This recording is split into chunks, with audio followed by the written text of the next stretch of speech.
اعوذ باللہ من الشیطان الرجیم، بسم اللہ الرحمن الرحیم۔ سورہ یوسف جو 12ویں سپارے سے شروع ہوتی ہے، اس کی تفسیر یعنی عربی زبان جو تمام زبانوں میں زیادہ فصیح و وسیع اور منضبط و پرشوکت زبان ہے، نزول قرآن کے لیے منتخب کی گئی۔ جب خود پیغمبر عربی ہیں تو ظاہر ہے کہ دنیا میں اس کے اولین مخاطب عرب ہوں گے، پھر عرب کے ذریعے سے چاروں طرف یہ روشنی پھیلے گی۔ اسی کی طرف لعلکم تعقلون میں اشارہ فرمایا کہ تمہاری زبان میں اتارنے کی ایک وجہ یہ ہے کہ تم پیغمبر علیہ السلام کی قوم ہو، اول اس کے علوم و معارف کا مزہ چکھو، پھر دوسروں کو چکھاؤ، چنانچہ ایسا ہی ہوا۔ ابن کثیر لکھتے ہیں یعنی اس وحی کے ذریعے سے جو قرآن کی صورت میں ہم پر نازل ہوتی ہے، ہم ایک نہایت اچھا بیان نہایت حسین طرز میں تم کو سناتے ہیں، جس سے اب تک اپنی قوم کی طرح تم بھی بے خبر تھے۔ گو یہ واقعہ کتب تاریخ اور بائبل میں پہلے سے مذکور تھا، مگر محض ایک افسانے کی صورت میں تھا۔ قرآن کریم نے اس کے ضروری اور مفید اجزاء کو ایسی عجیب ترتیب اور بلیغ و مؤثر انداز میں بیان فرمایا جس نے نہ صرف پہلے تذکرہ نویسوں کی کوتاہیوں پر مطلع کیا، بلکہ موقع بموقع نہایتی اعلیٰ نتائج کی طرف رہنمائی کی، اور قصے کے ضمن میں علوم ہدایات کے ابواب مفتوح کر دیے۔ یہ بات کہ خداوند قدوس کی تقدیر کو کوئی چیز نہیں روک سکتی، اور خدا جب کسی پر فضل کرنا چاہے تو سارا جہاں مل کر بھی اپنی ساری امکانی تدابیر سے اسے محروم نہیں کر سکتا، صبر و استقامت و دنیوی اور اخروی کامیابی کی کلید ہے۔ حسد و عداوت کا انجام خذلان و نقصان کے سوا کچھ نہیں۔ عقل انسانی بڑا شریف جوہر ہے جس کی بدولت آدمی بہت سی مشکلات پر غالب آتا اور اپنی زندگی کو کامیاب بنا لیتا ہے۔ اخلاقی شرافت اور پاک دامنی انسان کو دشمنوں اور حاسدوں کی نظر میں بھی آخرکار معزز بنا دیتی ہے۔ یہ اور اس قسم کے بے شمار حقائق ہیں جن پر اس احسن القصص کے ضمن میں متنبہ فرمایا ہے۔ مفسرین نے اس صورت کی شان نزول میں کئی روایتیں نقل کی ہیں۔ سب کے ملانے سے یہ معلوم ہوتا ہے کہ یہود نے مشرکین مکہ کے ذریعے سے امتحاناً یہ سوال کیا کہ حضرت ابراہیم علیہ السلام اور ان کی اولاد تو شام میں رہتی تھی، پھر بنی اسرائیل مصر میں کیسے پہنچ گئے؟ جو موسیٰ علیہ السلام کو فرعون سے مقابلے کی نوبت آئی، شاید مسلمانوں کو بھی ایک مفصل تاریخی واقعہ جو بصائر و عبر سے مملو ہو سننے کا اشتیاق ہوا ہوگا۔ ادھر اس قصے کے ضمن میں جن احوال و حوادث کا تذکرہ ہونے والا تھا وہ کئی طرح نبی کریم صلی اللہ علیہ وسلم اور آپ کی قوم کے حالات سے مشابہت رکھتے تھے، اور ان کا ذکر حضرت صلی اللہ علیہ وسلم کے حق میں موجب تسکین خاطر اور آپ کی قوم کے حق میں موجب عبرت تھا۔ ان وجوہ سے یہ پورا واقعہ کافی بسط و تفصیل سے قرآن کریم میں بیان فرمایا تب پوچھنے والوں کو معلوم ہو جائے کہ اسرائیل یعنی حضرت یعقوب علیہ السلام اور ان کی اولاد کے شام سے مصر آنے کا سبب حضرت یوسف علیہ السلام کا واقعہ ہوا ہے، پھر وہیں ان کی نسل پھیلی اور بڑھتی رہی تاکہ حضرت موسیٰ علیہ السلام نے آ کر فرعون اور قبطیوں کی غلامی سے انہیں نجات دلائی۔ یعنی 11 ستارے اور چاند سورج میرے آگے جھک رہے ہیں اور پست ہو رہے ہیں، یہ خواب لڑکپن میں دیکھا تھا، سچ ہے ہونہار بروے کے چکنے چکنے پات۔ یعنی شیطان ہر وقت انسان کی گھات میں لگا ہے، وسوسہ اندازی کر کے بھائیوں کو تیرے خلاف اکسا دے گا، کیونکہ خواب کی تعبیر بہت ظاہر تھی۔ اور یوسف علیہ السلام کے بھائیوں کو جو بہرحال خاندان نبوت میں سے تھے، ایسے واضح خواب کا سمجھ لینا کچھ مشکل نہ تھا کہ 11 ستارے 11 بھائی ہیں اور چاند سورج ماں باپ ہیں، گویا یہ سب کسی وقت یوسف علیہ السلام کی عظمت و شان کے سامنے سر جھکائیں گے۔ چنانچہ آخر صورت میں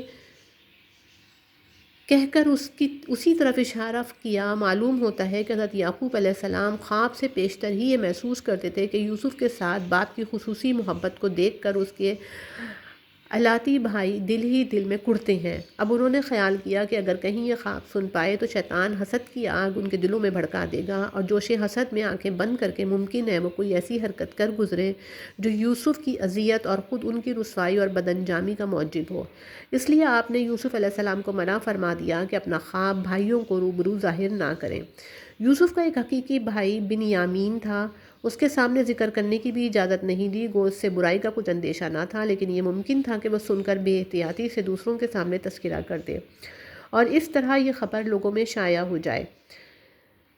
تنبیہ حافظ ابن تمیمہ رحمۃ اللہ علیہ ایک مستقل رسالے میں لکھا ہے کہ قرآن لغت اور عقلی اعتبارات میں سے کوئی چیز اس خیال کی تائید نہیں کرتی کہ برادران یوسف انبیاء تھے، نہ رسول اکرم صلی اللہ علیہ وسلم نے اس کی خبر دی، نہ صحابہ رضی اللہ تعالیٰ عنہم میں کوئی اس کا قائل تھا۔ بھلا حقوق والدین، قطع رحم، مسلمان بھائی کے قتل پر اقدام قتل کرنا، اس کو غلام بنا کر بیچ ڈالنا اور بلاد کفر کی طرف بھیج دینا، پھر صریح جھوٹ اور ہیلے بنانا وغیرہ ایسی حرکات شنیعہ کیا کسی نبی کی طرف خواہ قابل ازبوستی صحیح منسوب کی جا سکتی ہیں؟ الیاذ باللہ، جن لوگوں نے برادران یوسف کی نبوت کا خیال ظاہر کیا ہے ان کے پاس لفظ اسباط کے سوا کوئی دلیل نہیں، حالانکہ اسباط خاص سلبی اولاد کو نہیں بلکہ اقوام و امم کو کہتے ہیں، اور بنی اسرائیل کی اسباط پر تقسیم حضرت موسیٰ علیہ السلام کے عہد میں ہوئی ہے۔ یعنی جس طرح ایسا اچھا خواب دکھلایا، اسی طرح محض جاذبۂ رحمت سے اپنی بارگاہ قرب میں تجھ کو خصوصی مقام عطا فرمائے گا، چنانچہ نبوت عطا فرمائی اور طرح طرح کی ظاہری و باطنی نوازشیں کی، مثلاً تعبیر رویا یعنی خواب سن کر اس کے اجزاء کو ذہانت و فراست سے ٹھکانے پر لگا دینا، یا ہر بات کے موقع محل کو سمجھنا اور معاملات کے عواقب و ظاہری و باطنی نتائج کو فوراً پرکھ لینا، یا خدا اور پیغمبروں کے ارشادات، اقوام و امم کے قصص اور کتب منزلہ کے مضامین کی تہ تک پہنچ جانا، یہ سب چیزیں تعویل الاحادیث کے تحت میں مندرج ہو سکتی ہیں۔ یعنی اخروی نعمتوں کے ساتھ دنیوی نعمتیں عطا فرمائے گا، نبوت کے ساتھ بادشاہت میں حصہ دے گا اور رشدائد و محن سے نجات دے کر خوشحالی اور فراغ بالی کی زندگی نصیب کرے گا۔ یعقوب علیہ السلام کے گھرانے کو دنیوی مکروہات اور مادی تکلیفوں سے رہائی دے گا اور آئندہ ان کی نسل سے بڑے بڑے پیغمبر اور بادشاہ پیدا کرے گا۔ حضرت یعقوب نے توازن اپنا نام نہیں لیا، اپنے والد حضرت اسحاق علیہ السلام اور ان کے والد حضرت ابراہیم علیہ السلام کا ذکر فرمایا۔ حضرت ابراہیم علیہ السلام کو خدا نے اپنا خلیل اور نبی بنایا، ان کے دشمن نمرود کو ہلاک کیا، آگ کے شعلوں کو ان کے لیے گلزار بنا دیا، حضرت اسحاق کو نبوت عطا کی، پھر ان کے سلب سے حضرت یعقوب جیسا نبی پیدا کیا جس سے تمام انبیاء بنی اسرائیل کا سلسلہ چلا۔ حدیث صحیح میں ہے، یوسف بن یعقوب بن اسحاق بن ابراہیم، حضرت یعقوب علیہ السلام نے جو پیشن گوئی کی کہ اس کا کچھ حصہ تو غالباً حضرت یوسف کے خواب سے سمجھے، اور اس سے کہ اتنی چھوٹی عمر میں ایسا موزوں و مبارک خواب دیکھا کہ مناسب فیض پہنچاتا ہے۔ خواب دیکھا اور کچھ حضرت یوسف کے خصائص و شمائل سے یا وحی الہی کے ذریعے سے مطلع ہوئے ہوں گے، یعنی وہ ہر ایک کی مناسبت و استعداد سے باخبر ہے، اپنی حکمت سے اسی کے مناسب فیض پہنچاتا ہے۔ یعنی جو لوگ اس طرح کے واقعات دریافت کر کے کسی نتیجے پر پہنچنا چاہتے ہیں، ان کے لیے یوسف اور ان کے بھائیوں کی سرگزشت میں ہدایت اور عبرت کی بہت سی نشانیاں موجود ہیں۔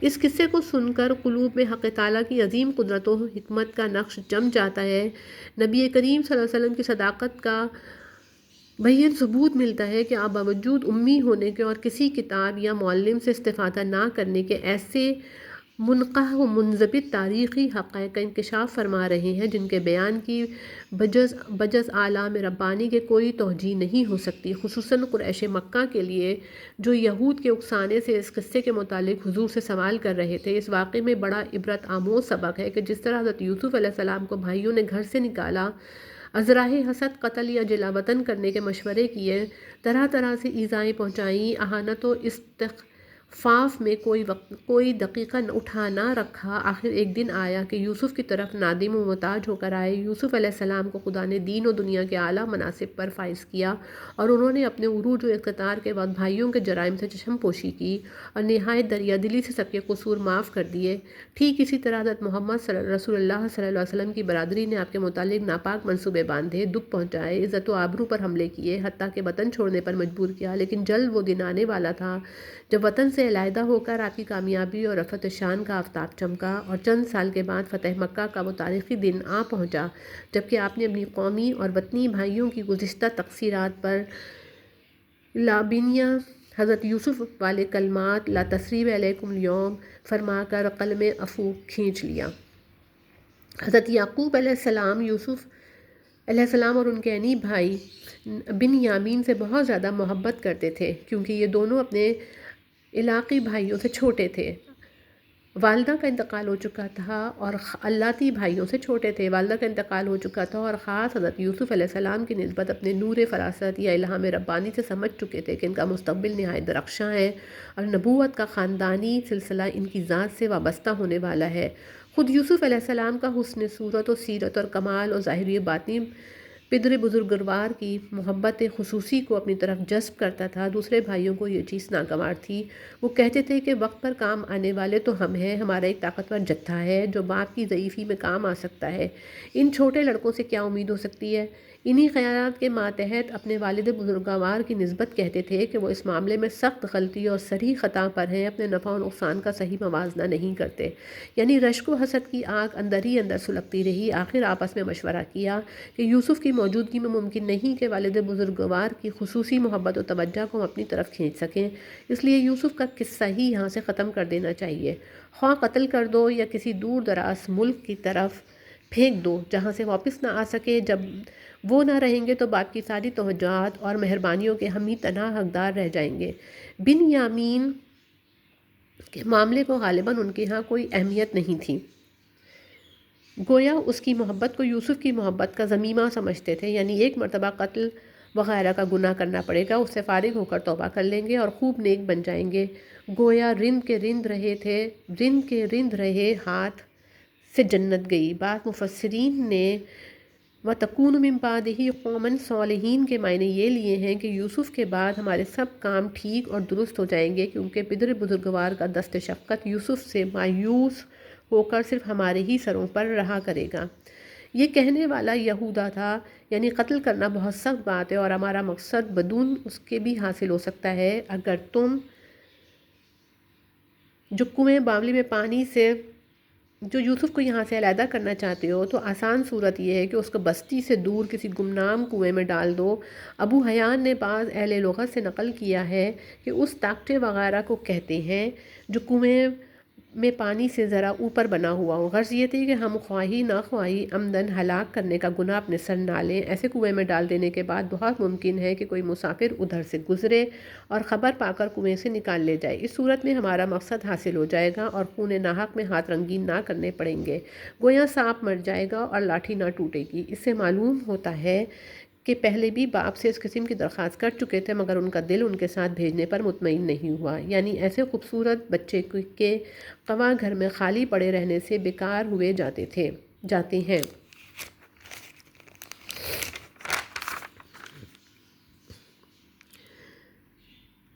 مناسب یہ ہے کہ ہمارے ساتھ اس کو بکریاں چرانے کے لیے جنگل بھیج دیجیے، وہاں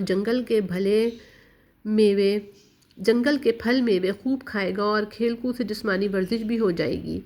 کہتے ہیں ان کا کھیل بھاگ دوڑ اور تیر اندازی تھی، اور ویسے بھی بچوں کے لیے مناسب حد تک کھیلنا، جیسا کہ ابو حیان نے کہا ہے، نشاط و شگفتگی کا موجب ہے۔ غرض یعقوب علیہ السلام نے یوسف کو ساتھ لے جانے کی پرزور درخواست کی اور نہایت طریقے سے اطمینان دلایا کہ ہم برابر اس کی حفاظت کریں گے۔ مفسرین نے لکھا ہے کہ خود یوسف کو بھی جداگانہ طور پر ساتھ چلنے اور باپ سے اجازت لینے کی ترغیب دی، یعنی یوسف علیہ السلام کی جدائی اور تمہارے ساتھ جانے کا تصور ہی مجھے غمگین بنائے دیتا ہے۔ اس پر یہ خوف مزید رہا کہ بچہ ہے، تمہاری بے خبری اور غفلت میں بھیڑیا وغیرہ کوئی درندہ نہ پھاڑ کھائے۔ لکھا ہے کہ اس جنگل میں بھیڑیے کثرت سے تھے۔ حضرت شاہ صاحب رحمۃ اللہ علیہ لکھتے ہیں کہ ان کو آگے چل کر بھیڑیے کا بہانہ کرنا تھا، وہی ان کے دل میں خوف آیا۔ بعض محققین کا خیال ہے کہ فرمانا حضرت یعقوب جیسے پیغمبر کے درجہ توکل و تفویض سے ذرا نازل بات تھی۔ اس کا جواب یہ ملا کہ لڑکوں نے گویا ان کے منہ میں سے بات پکڑ لی، جو اندیشہ ظاہر کیا تھا وہی واقعہ بنا کر لے آئے۔ یعنی اگر ہماری جیسی طاقتور جماعت کی موجودگی میں چھوٹے بھائی کو بھیڑیاں کھا جائے تو سمجھو کہ ہم بالکل ہی گئے گزرے ہوئے۔ اس سے بڑھ کر کیا خسارہ ہوگا کہ 10-11 تنومند بھائیوں کی آنکھوں کے سامنے کمزور بچہ بھیڑیے کے منہ میں پہنچ جائے۔ ایسا ہو تو کہنا چاہیے کہ ہم نے اپنا سب کچھ گنوا دیا۔ مفسرین نے بہت سے درمیانی قصے نہایت درد انگیز اور رقت آمیز پیرائے میں نقل کیے ہیں، جنہیں سن کر پتھر کا کلیجہ موم ہو جائے۔ خدا جانے وہ کہاں تک صحیح ہیں۔ قرآن کریم اپنے خاص نصب العین کے اعتبار سے اس قسم کی تفاصیل کو زیادہ درخور اتنا اور لائق ذکر نہیں سمجھتا، کیونکہ ان اجزاء سے کوئی مہم مقصد متعلق نہیں ہیں۔ قرآن کریم اپنے سامعین کے دلوں میں وہ رقت پیدا کرنا چاہتا ہے جس کا منشا خاص ایمان و عرفان ہو۔ عام رقت جو ہر کافر و مومن بلکہ حیوانات تک میں تباً مشترک ہے، اس پر عام خطبہ کی طرح زور ڈالنا قرآن کی عادت نہیں۔ یہاں بھی اس نے درمیانی واقعات حذف کر کے آخری بات بتلا دی کہ ہم برادران یوسف کو بالطائف الحیل باپ کے پاس سے لے گئے اور ٹھہری ہوئی قرارداد کی موافق کنویں میں ڈالنے کا تہیہ کر لیا۔ اس وقت ہم نے یوسف کو اشارہ کیا جس کی دوسروں کو مطلق خبر نہیں ہوئی کہ گھبراؤ نہیں، ایک وقت آیا چاہتا ہے کہ یہ سب کاروائیاں تم ان کو یاد دلاؤ گے اور اس وقت تم ایسے بلند مقام اور اعلیٰ مرتبے پر ہوگے کہ یہ تم کو پہچان نہ سکیں گے یا طول و عہد کی وجہ سے تم کو شناخت نہ کر سکیں گے۔ یہ خدائی اشارہ خواب میں ہوا یا بیداری میں بطریق الہام ہوا یا فرشتے کے ذریعے سے، اس کی تفصیل قرآن میں نہیں۔ البتہ ظاہر الفاظ کو دیکھ کر کہا گیا کہ وحی کا آنا 40 برس کی عمر پر موقوف نہیں ہے، کیونکہ حضرت یوسف اس وقت بہت کم عمر تھے، واللہ عالم۔ یا تو گھر پہنچتے پہنچتے اندھیرا ہو گیا یا جان بوجھ کر اندھیرے سے آئے کہ دن کے اجالے میں باپ کو منہ دکھانا زیادہ مشکل تھا، اور رات کی سیاہ چادر بے حیائی، سنگدلی اور جھوٹی اوبکا کی کسی حد تک پردے داری کر سکتی تھی۔ عامش نے خوب فرمایا کہ برادران یوسف کا گریہ و بکا سننے کے بعد ہم کسی شخص کو محض چشم اشکبار سے سچا نہیں سمجھ سکتے، یعنی ہم نے حفاظت میں کچھ کوتاہی نہیں کی۔ ہمارے کپڑے لتے وغیرہ قابل حفاظت چیزیں جہاں رکھی تھیں وہیں یوسف کو بٹھلایا اور ایک دوسرے سے آگے نکلنے کو بھاگ دوڑ شروع کی۔ بس ذرا آنکھ سے اوجھل ہونا تھا کہ بھیڑیے نے یوسف کو آ دبوچا۔ اس موقع پر اتنی ذرا سی دیر میں احتمال بھی نہ تھا کہ بھیڑیا پہنچ کر فوراً یوسف کو شکار کر لے گا، یعنی یوسف کے معاملے میں پہلے ہی سے آپ کو ہماری طرف بدگمانی ہے۔ اگر آپ کے نزدیک ہم بالکل سچے بھی ہوں تب بھی اس کا معاملہ خاص میں کسی طرح ہماری بات کا یقین نہیں کر سکتے۔ ایک بکری یا ہرن وغیرہ ذبح کر کے اس کا خون یوسف کی قمیص پر چھڑک لائے تھے۔ وہ جھوٹا خون پیش کر کے باپ کو یقین دلانے لگے کہ بھیڑیے کے زخمی کرنے سے یہ کرتا خون آلود ہو گیا۔ بھلا جس کو شام میں بیٹھ کر مصر سے یوسف کے کرتے کی خوشبو آتی تھی وہ بکری کے خون پر یوسف کے خون کا گمان کب کر سکتا تھا؟ انہوں نے سنتے ہی جھٹلا دیا، اور جیسا کہ بعض تفاسیر میں ہے کہنے لگے کہ وہ بھیڑیا واقعی بڑا حلیم و متین ہوگا جو یوسف کو لے گیا اور خون آلود کرتے کو نہایت احتیاط سے صحیح و سالم اتار کر رکھ گیا۔ سچ ہے درد غگورہ حافظ نہ پاشت، خون کے چھینٹے تو دیے مگر یہ خیال نہ رہا کہ قمیص کو بے ترتیبی سے نوچ کر اور پھاڑ کر پیش کرتے۔ حضرت یعقوب علیہ السلام نے صاف طور پر فرما دیا کہ یہ سب تمہاری سازش اور اپنے دلوں سے تراشی ہوئی باتیں ہیں۔ بہرحال میں صبر جمیل اختیار کرتا ہوں جس میں نہ کسی غیر کے سامنے شکوہ ہوگا نہ تم سے انتقام کی کوشش، صرف اپنے خدا سے دعا کرتا ہوں کہ اس صبر میں میری مدد فرمائے اور اپنی اعانت غیبی سے جو باتیں تم ظاہر کر رہے ہو ان کی حقیقت اسی طرح آشکارا کر دے کہ سلامتی کے ساتھ یوسف سے دوبارہ ملنا نصیب ہو۔ معلوم ہوتا ہے کہ یعقوب علیہ السلام کو مطلع کر دیا گیا تھا کہ جس امتحان میں وہ مبتلا کیے گئے ہیں وہ پورا ہو کر رہے گا اور ایک مدت معین کے بعد اس مصیبت سے نجات ملے گی۔ فی الحال ڈھونڈنے یا انتقامی تدابیر اختیار کرنے سے کوئی فائدہ نہیں۔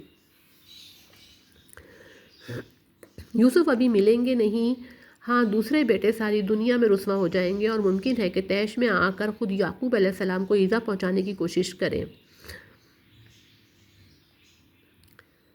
کہتے ہیں کہ 3 روز تک یوسف علیہ السلام کنویں میں رہے۔ قدرت الہی نے حفاظت کی۔ ایک بھائی یہودا کے دل میں ڈال دیا کہ وہ ہر روز کنویں میں کھانا پہنچا آتا تھا۔ ویسے بھی سب بھائی خبر رکھتے تھے کہ مرے نہیں، کسی دوسرے ملک کا مسافر نکال لے جائے تو ہمارے درمیان سے یہ کانٹا نکل جائے۔ سچ ہے گلے اسد سعدی و چشم دشمناں خراست۔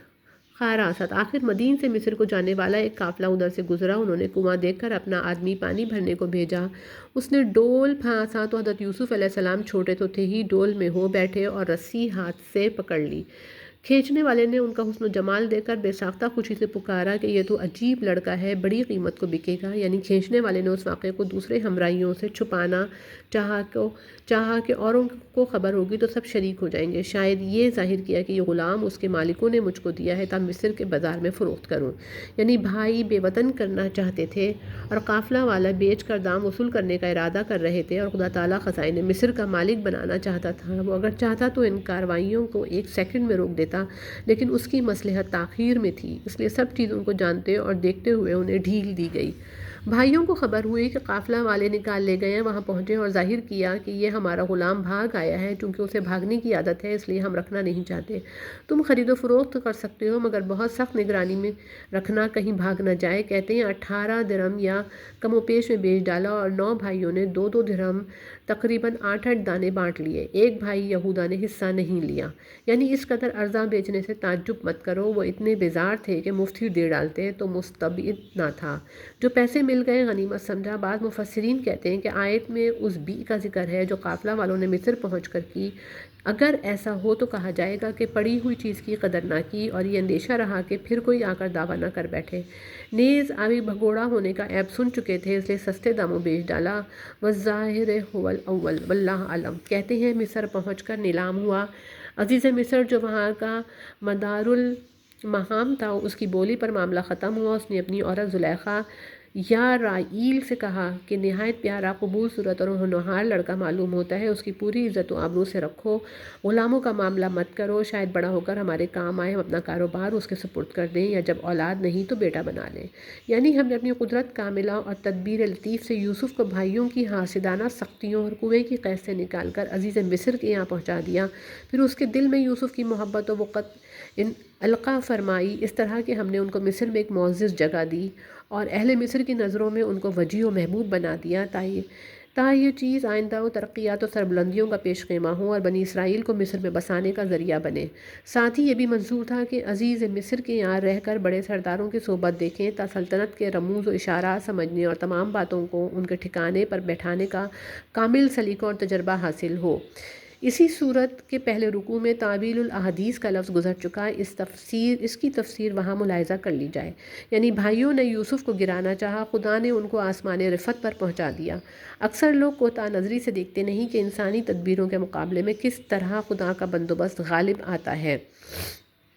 یعنی جب یوسف کے تمام قوا حد کمال کو پہنچ گئے تو خدا کے یہاں سے عظیم الشان علم و حکمت کا فیض پہنچا۔ نہایت مشکل عقدے اپنے فہم رساں سے حل کرتے، بڑی خوبی اور دانائی سے لوگوں کے نازعات چکاتے، دین کی باریکیاں سمجھتے، جو زبان سے کہتے وہ کر کے دکھاتے، سفیہانہ اخلاق سے قطن پاک صاف اور علم و شرائع کے پورے ماہر تھے۔ تعبیر و رؤیا کا علم تو ان کا مخصوص حصہ تھا۔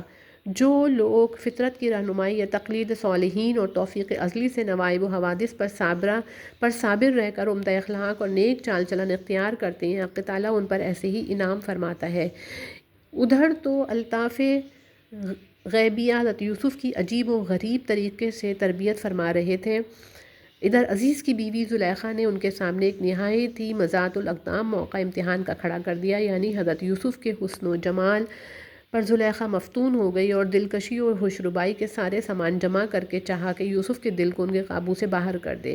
ایک طرف عیش و نشاط کے سامان، نفسانی جذبات پورے کرنے کے لیے ہر قسم کی سہولتیں، یوسف علیہ السلام کا ہر وقت زلیخا کے گھر میں موجود رہنا، اس کا نہایت محبت اور پیار سے رکھنا، تنہائی کے وقت خود عورت کی طرف سے خواہش کا بے تابانہ اظہار، کسی غیر کے آنے جانے کے سب دروازے بند۔ دوسری طرف جوانی کی عمر، قوت کا زمانہ، مزاج کا اعتدال، تجرد کی زندگی، یہ سب دوائی و اسباب ایسے تھے جن سے ٹکرا کر بڑے سے بڑے زاہد کا تقویٰ بھی پاش پاش ہو جاتا، مگر خدا نے جس کو محسن قرار دے کر علم و حکمت کے رنگ میں رنگین کیا اور پیغمبرانہ عصمت کے بلند مقام پر پہنچایا، اس پر کیا مجال تھی کہ شیطان کا قابو چل جاتا۔ اس نے ایک لفظ کہا، معاذ اللہ، خدا کی پناہ، اور شیطانی جال کے سارے حلقے توڑ ڈالے۔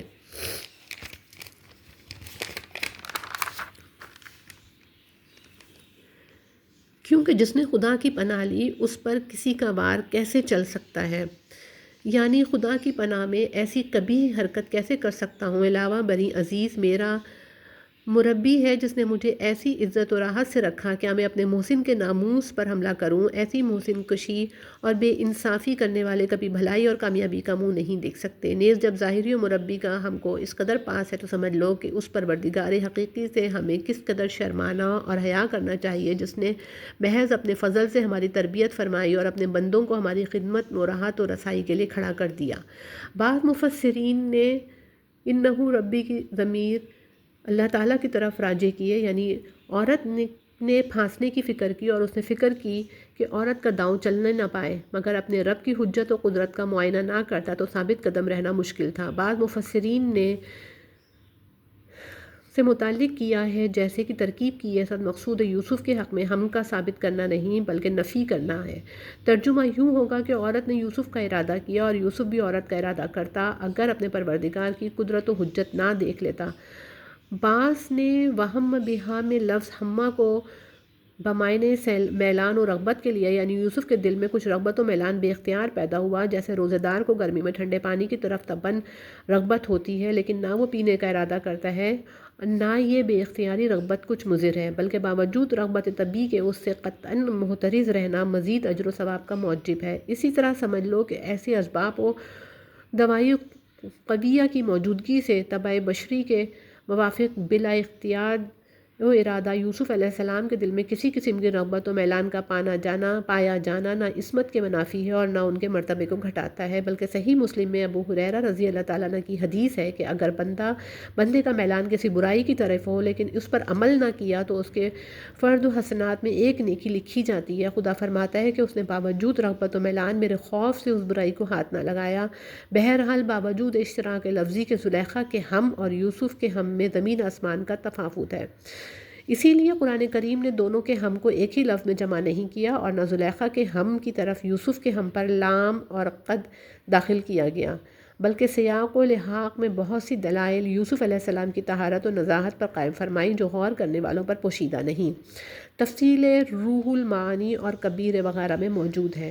برہان دلیل و حجت کو کہتے ہیں، یعنی اگر یوسف علیہ السلام اس وقت اپنے رب کی دلیل نہ دیکھتے تو قلبی میلان پر چل پڑتے۔ دلیل کیا تھی؟ زنا کی حرمت و شناعت کا وہ عین الیقین جو حق تعالیٰ نے ان کو عطا فرمایا، یا وہی دلیل جو خود انہوں نے زلیخا کے مقابلے میں انہ ربی احسن مثوایا انہ لیفلح الظالمون کہہ کر پیش کی۔ بعض کہتے ہیں کہ خدا کی قدرت سے اس وقت حضرت یعقوب علیہ السلام نظر آئے کہ انگلی دانتوں میں دبائے سامنے کھڑے ہیں۔ بعض نے کہا کوئی غیبی تحریر نظر پڑی جس میں اس فعل سے روکا گیا تھا، واللہ عالم، یعنی یہ برہان دکھانا اور ایسی طرح ثابت قدم رکھنا اس لیے تھا کہ یوسف ہمارے برگزیدہ بندوں میں ہیں، لہذا کوئی چھوٹی بڑی برائی خواہ ارادہ کے درجے میں ہو یا عمل کے ان تک نہ پہنچ سکے۔ آگے یوسف تھے کہ جلدی دروازہ کھول کر نکل جائیں اور پیچھے زلیخا انہیں روکنے کے لیے تعقب کر رہی تھی۔ اتفاقاً یوسف کی قمیض کا پچھلا حصہ زلیخا کے ہاتھ میں آ گیا، اس نے پکڑ کر کھینچنا چاہا، کھینچا تانی میں کرتا پھٹ گیا، مگر یوسف جوں توں کر کے مکان سے نکلنے میں کامیاب ہو گئے۔ ادھر یہ دونوں آگے پیچھے دروازے پر پہنچے، ادھر عورت کا خاوند عزیز مصر بھی پہنچ گیا۔ عورت نے فوراً بات بنانا شروع کی۔ عورت نے الزام یوسف پر رکھا کہ اس نے مجھ سے برا ارادہ کیا، ایسے شخص کی سزا یہ ہونی چاہیے کہ جیل خانہ بھیجا جائے یا کوئی اور سخت مار پڑے۔ اب یوسف کو واقعہ ظاہر کرنا پڑا کہ عورت نے میرے نفس کو بے قابو کرنا چاہا، میں نے بھاگ کر جان بچائی۔ یہ جھگڑا بھی چل رہا تھا کہ خود عورت کے خاندان کا ایک گواہ عجیب طریقے سے یوسف کے حق میں گواہی دینے لگا۔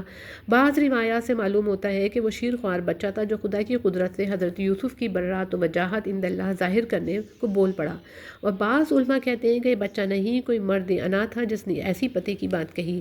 اگر گواہ شیر خوار بچہ تھا جیسا کہ بعض معتبر روایات میں ہے، تب تو اس کا بولنا اور ایسی گواہی دینا جو انجام کار یوسف کے حق میں مفید ہو خود مستقل دلیل یوسف کی سچائی کی تھی۔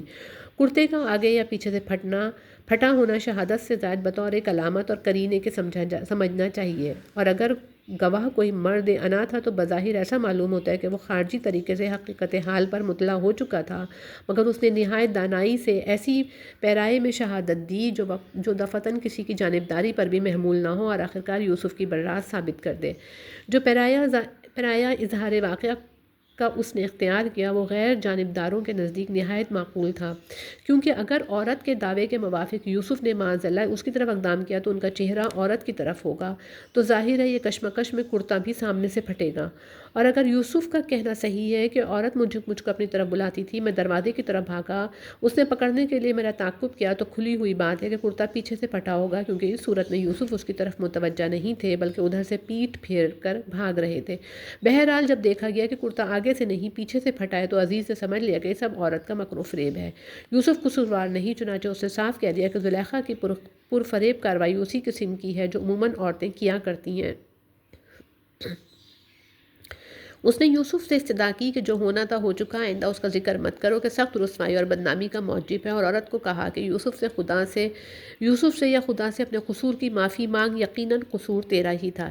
یعنی شدہ شہر کی عورتوں نے کہنا شروع کیا کہ عزیز کی عورت اپنے نوجوان غلام پر مفتون ہو گئی، چاہتی ہے کہ اس کے نفس کو بے قابو کر دے، غلام کی محبت اس کے دل کی تہ میں پیوست ہو چکی ہے، حالانکہ ایسے معزز عہدیدار کی بیوی کے لیے سخت شرمناک بات ہے کہ وہ غلام پر گرنے لگے۔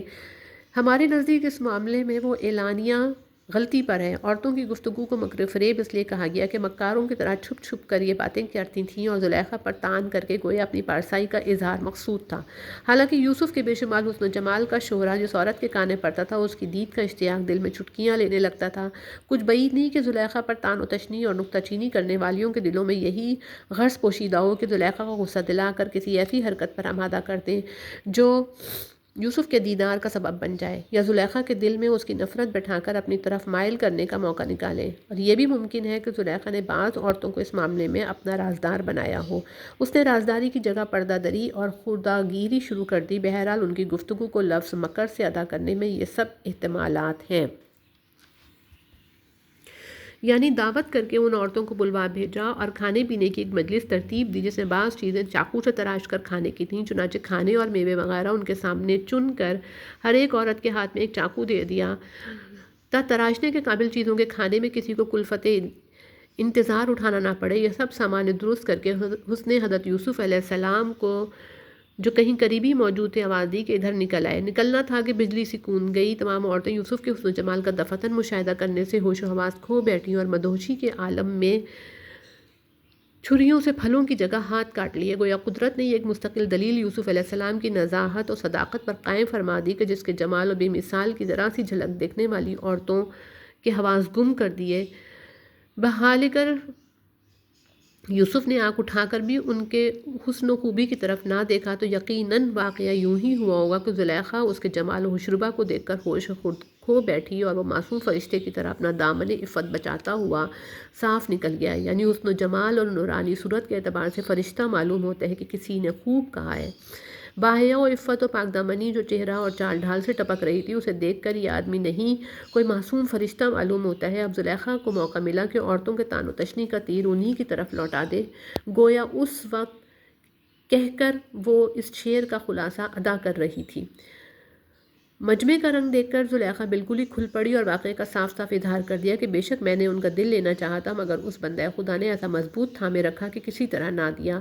یہ خدا تعالیٰ نے شہر کی عورتوں کے مجمع میں حضرت یوسف علیہ السلام کی کمال عصمت و عفت و غایت و نزاہت و طہارت کی ایک بالی ثبوت پیش کرا دیا۔ زلیخا کا حال اس وقت وہی تھا جو کسی نے کہا۔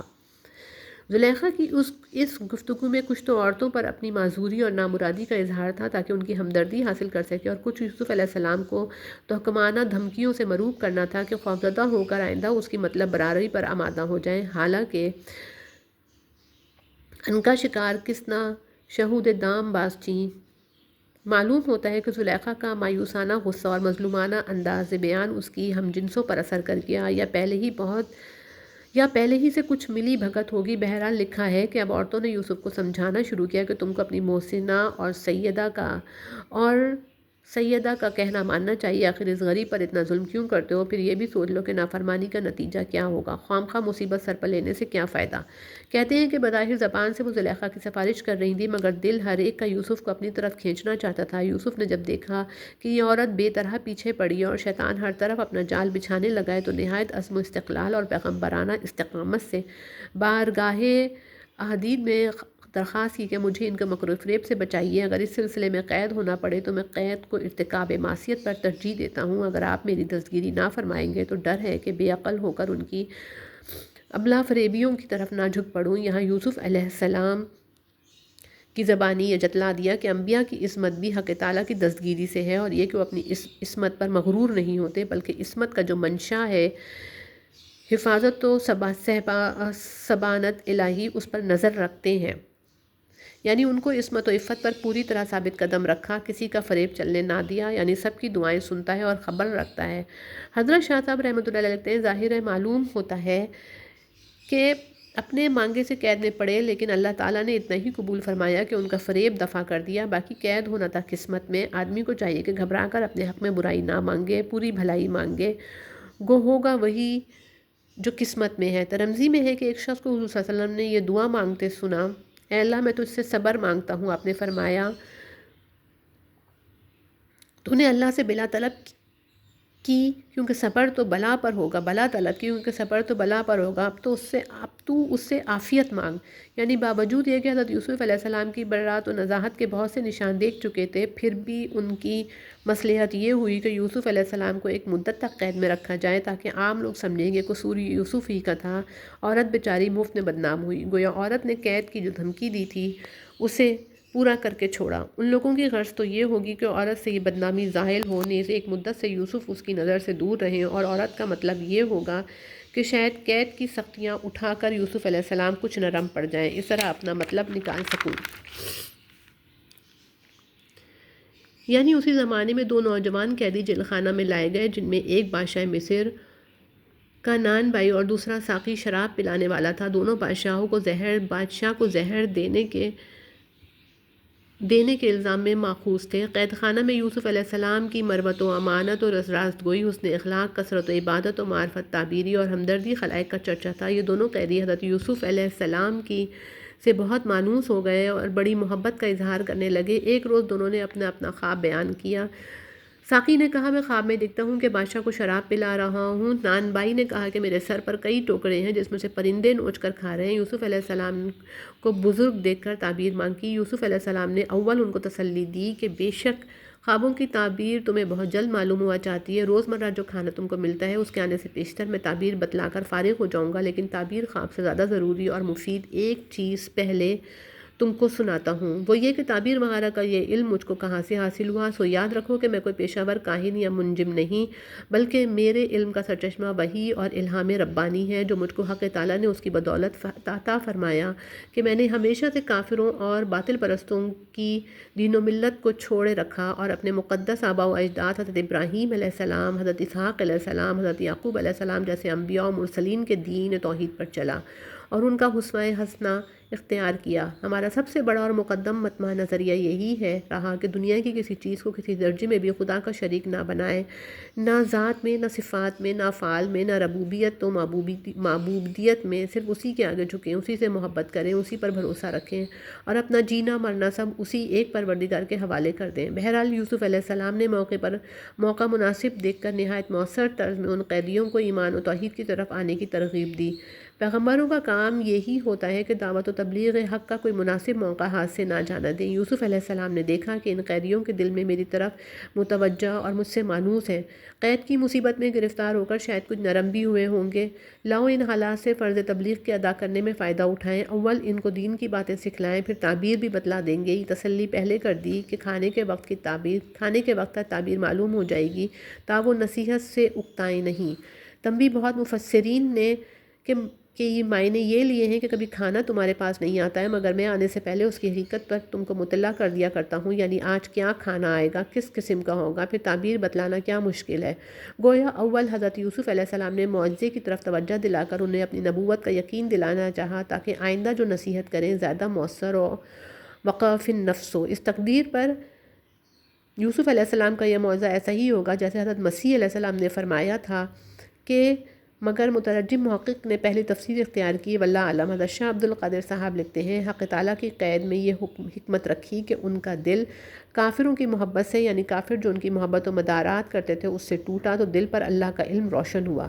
چاہا کہ اول ان کو دین کی بات سنا دیں، پیچھے تعبیر خواب کہیں، اس واسطے تسلی کر دی تاکہ نہ گھبرائیں۔ کہا کہ کھانے کے وقت تک وہ بھی بتا دوں گا، یعنی ہمارا خالص توحید اور ملت ابراہیم پر قائم رہنا نہ صرف ہمارے حق میں بلکہ سارے جہاں کے حق میں رحمت و فضل ہے، کیونکہ خاندان ابراہیمی ہی کی شمع سے سب لوگ اپنے دلوں کے چراغ روشن کر سکتے ہیں، لیکن افسوس ہے کہ بہت سے لوگ خدا کی اس نعمت عظیمہ کی قدر نہیں کرتے۔ چاہیے یہ تھا کہ اس کے احسان مان کر راہ توحید پر چلتے، وہ الٹی ناشکری کر کے شرک و عصیان کی راہ اختیار کر رہے ہیں، یعنی مختلف انواع و اشکال کے چھوٹے بڑے دیوتا جن پر تم نے خدائی اختیارات تقسیم کر رکھے ہیں، ان سے لو لگانا بہتر ہے یا اس اکیلے زبردست خدا سے جس کو ساری مخلوق پر کلی اختیار اور کامل و تصرف و قبضہ حاصل ہے اور جس کے آگے نہ کسی کا حکم چل سکتا ہے، نہ اختیار، اور نہ اسے کوئی بھاگ کر ہرا سکتا ہے، نہ مقابلہ کر کے مغلوب کر سکتا ہے۔ خود سوچو کہ سر عبودیت ان میں سے کس کے سامنے جھکایا جائے؟ یعنی یوں ہی بے سند اور بے ٹھکانے کچھ نام رکھ چھوڑے ہیں جن کے نتیجے حقیقت ذرہ برابر نہیں۔ انہی نام کے خداؤں کی پوجا کر رہے ہو، ایسے جہل پر انسان کو شرمانا چاہیے۔ یعنی قدیم سے انبیاء علیہ السلام کی زبانی یہی حکم بیشتر رہا کہ خدا کی عبادت میں کسی کو شریک مت کرو۔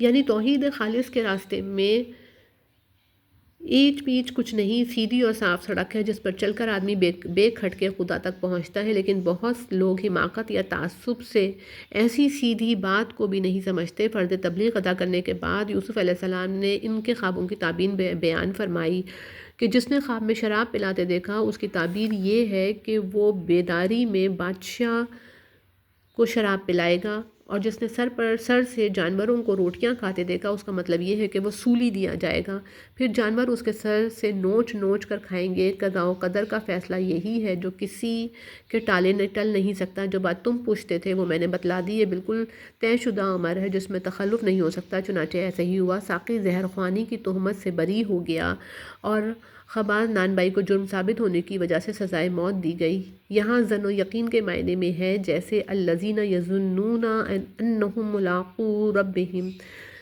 یعنی یوسف علیہ السلام کو دونوں میں سے جس شخص کی بابت یقین تھا کہ بری ہو جائے گا، جب وہ قید خانے سے نکلا تو فرمایا اپنے بادشاہ کی خدمت میں میرا بھی ذکر کرنا کہ ایک ایسا شخص بے قصور قید خانے میں برسوں سے پڑا ہے۔ مبالغے کی ضرورت نہیں، میری جو حالت تو نے مشاہدہ کی ہے بلا کم و کاست کہہ دینا۔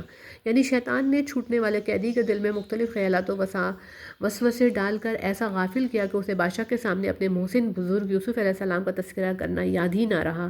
نتیجہ یہ ہوا کہ یوسف علیہ السلام کو کئی سال اور قید میں رہنا پڑا۔ مدت دراز کے بعد جب بادشاہ نے ایک خواب دیکھا اور اس کی تعبیر کسی کی سمجھ میں نہ آئی، تب اس شخص کو یوسف علیہ السلام یاد آئے، جیسا کہ آگے آتا ہے۔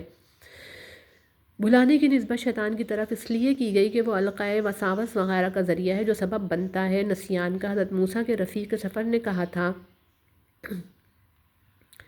سورہ کہف میں، لیکن ہر ایک شر میں حق تعالیٰ کوئی خیر کا پہلو رکھ دیتا ہے۔ یہاں بھی گو اس نسیان کا نتیجہ تطویل قید کی صورت میں ظاہر ہوا۔ تاہم حضرت شاہ صاحب کی نکتہ افرینی کے موافق اس میں تنبیہ ہو گئی کہ ایک پیغمبر کا دل ظاہری اسباب پر نہیں ٹھہرنا چاہیے، بلکہ ابن جریر اور لغوی وغیرہ نے بعض سلف سے نقل کیا ہے کہ وہ کہ ضمیر یوسف علیہ السلام کی طرف راجع کرتے ہیں۔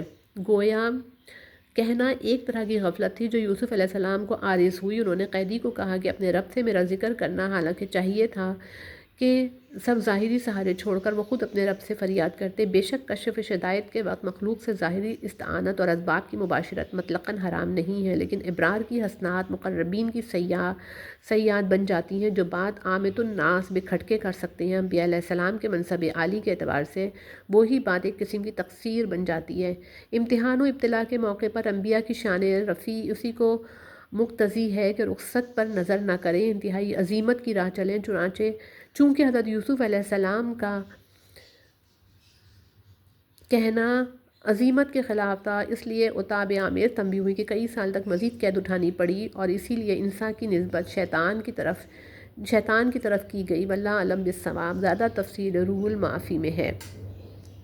یہ خواب بادشاہ مصر ریان بن الولید نے دیکھا، جو آخرکار حضرت یوسف علیہ السلام کی رہائی اور ظاہری عروج کا سبب بنا۔ یوسف علیہ السلام کے قصے میں وہ سوکھی بالیں ہری بالوں پر لپٹی ہیں اور انہیں خشک کر دیتی ہیں۔ یوسف علیہ السلام کے قصے میں جا بجا اس پر متنبہ فرمایا کہ خدا جب کوئی بات چاہتا ہے غیر متوقع طریقے سے اس کے ایسے اسباب فراہم کر دیتا ہے کہ جن کی طرف آدمی کا خیال نہیں جاتا۔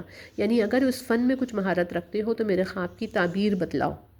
معلوم ہوتا ہے کہ وہ لوگ اس فن سے جاہل تھے۔ اپنے جہل کا صاف لفظوں میں اقرار کرنے سے شرمائے تو یوں بات بنا دی کہ کوئی یہ خواب نہیں، محض پریشان خیالات ہیں۔ بسا اوقات انسان کو نیند میں ایسی صورتیں مخیل ہو جاتی ہیں جو لائق اعتنا نہیں۔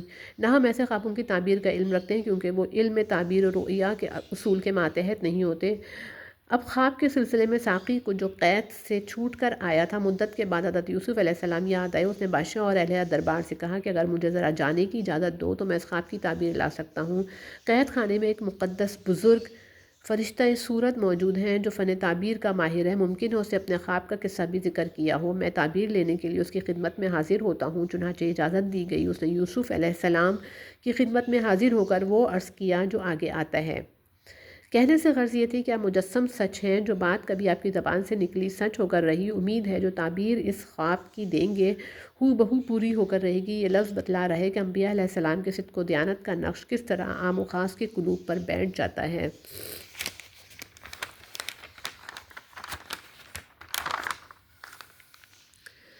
یعنی خواب کی تعبیر اور اس کے ذریعے سے آپ کی قدر و منزلت معلوم ہو۔ یوسف علیہ السلام نے تعبیر بتلانے میں دیر نہ کی، نہ کوئی شرط لگائی، نہ اس شخص کو شرمندہ کیا کہ تجھ کو اتنی مدت کے بعد اب میرا خیال آیا۔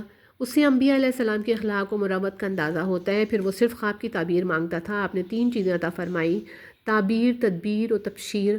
آپ کے کلام کا حاصل یہ تھا کہ 7 موٹی گائیں اور 7 ہری بالیں 7 برس ہیں، جن میں متواتر خوشحالی رہے گی، کھیتوں میں خوب پیداوار ہوگی، حیوانات و نباتات خوب بڑھیں گے۔ اس کے بعد 7 سال قحط ہوگا، جس میں سارا پچھلا اندوختہ کھا کر ختم کر ڈالو گے، صرف آئندہ تخم ریزی کے لیے کچھ تھوڑا سا باقی رہ جائے گا۔ یہ 7 سال دبلی گائیں اور سوکھی بالیں ہیں جو موٹی گایوں اور ہری بالوں کو ختم کر دیں گی۔ تعبیر بتلانے کے دوران میں حضرت یوسف علیہ السلام نے عذرائے شفقت و ہمدردی خلائق ایک تدبیر بھی تلقین فرما دی کہ اول 7 سال میں جو پیداوار ہو اسے بڑی حفاظت سے رکھو اور کفایت شواری سے اٹھاؤ۔ کھانے کے لیے جس قدر غلے کی ضرورت ہو اسے الگ کر لو اور تھوڑا تھوڑا احتیاط سے کھاؤ، باقی غلبہ بالوں میں رہنے دو تاکہ اس طرح کیڑے وغیرہ سے محفوظ رہ سکے، اور 7 سال کی پیداوار 14 سال تک کام آئے۔ ایسا نہ کرو کہ قحط کا مقابلہ کرنا دشوار ہوگا۔ یہ تعبیر و تدبیر بتلانے کے بعد انہیں بشارت سنائی جو غالباً آپ کو وحی سے معلوم ہوئی ہوگی، یعنی 7 سال قحط میں رہنے کے بعد جو سال آئے گا اس میں حق تعالیٰ کی طرف سے فریاد رسی ہوگی اور خوب مہ برسے گا، کھیتی باڑی، پھل میوے نہایت افراد سے پیدا ہوں گے،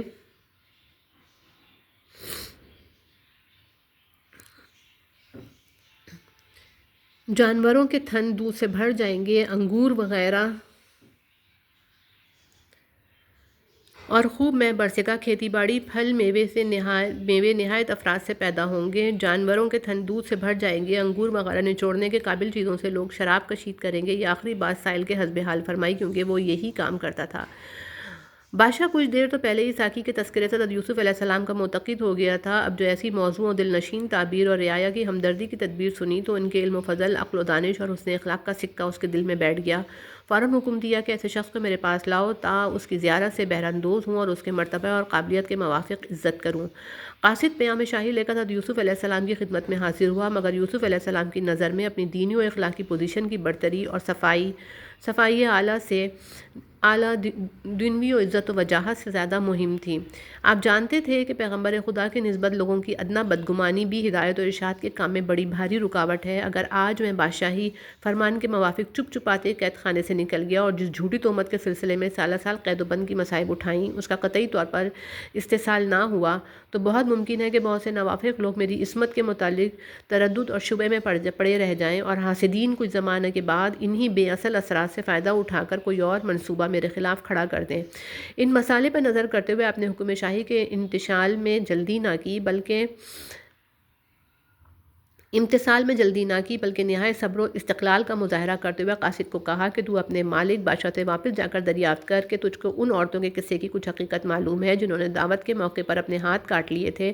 حضرت یوسف کو ان عورتوں کے ناموں کی تفصیل کہاں معلوم ہوگی؟ یہ خیال کیا ہوگا کہ ایسا واقعہ ضرور عام شہرت حاصل کر چکا ہے، اس لیے واقعے کے ممتاز جز ہاتھ کاٹنے کو ظاہر کر کے بادشاہ کو توجہ دلائی کہ اس مشہور و معروف قصے کی تفتیش و تحقیق کرے۔ غالباً اب وہ عورتیں بتلا دیں گی کہ تقصیر کس کی ہے۔ نبی کریم صلی اللہ علیہ وسلم نے صحیحین کی حدیث میں حضرت یوسف کے کمال صبر و تحمل کی اس طرح داد دی: اگر میں اتنی مدت قید میں رہتا تو جتنا یوسف رہے تو بلانے والے کی اجابت کرتا، یعنی فوراً ساتھ ہو لیتا۔ محققین کہتے ہیں کہ اس حضرت یوسف علیہ السلام کے صبر و تحمل کی تعریف اور لطیف رنگ میں اپنی عبودیت کاملہ کا اظہار ہے۔ ہم نے اس مضمون کی تفصیل شرح مسلم میں کی ہے، یہاں اختصار کی وجہ سے زیادہ نہیں لکھتے۔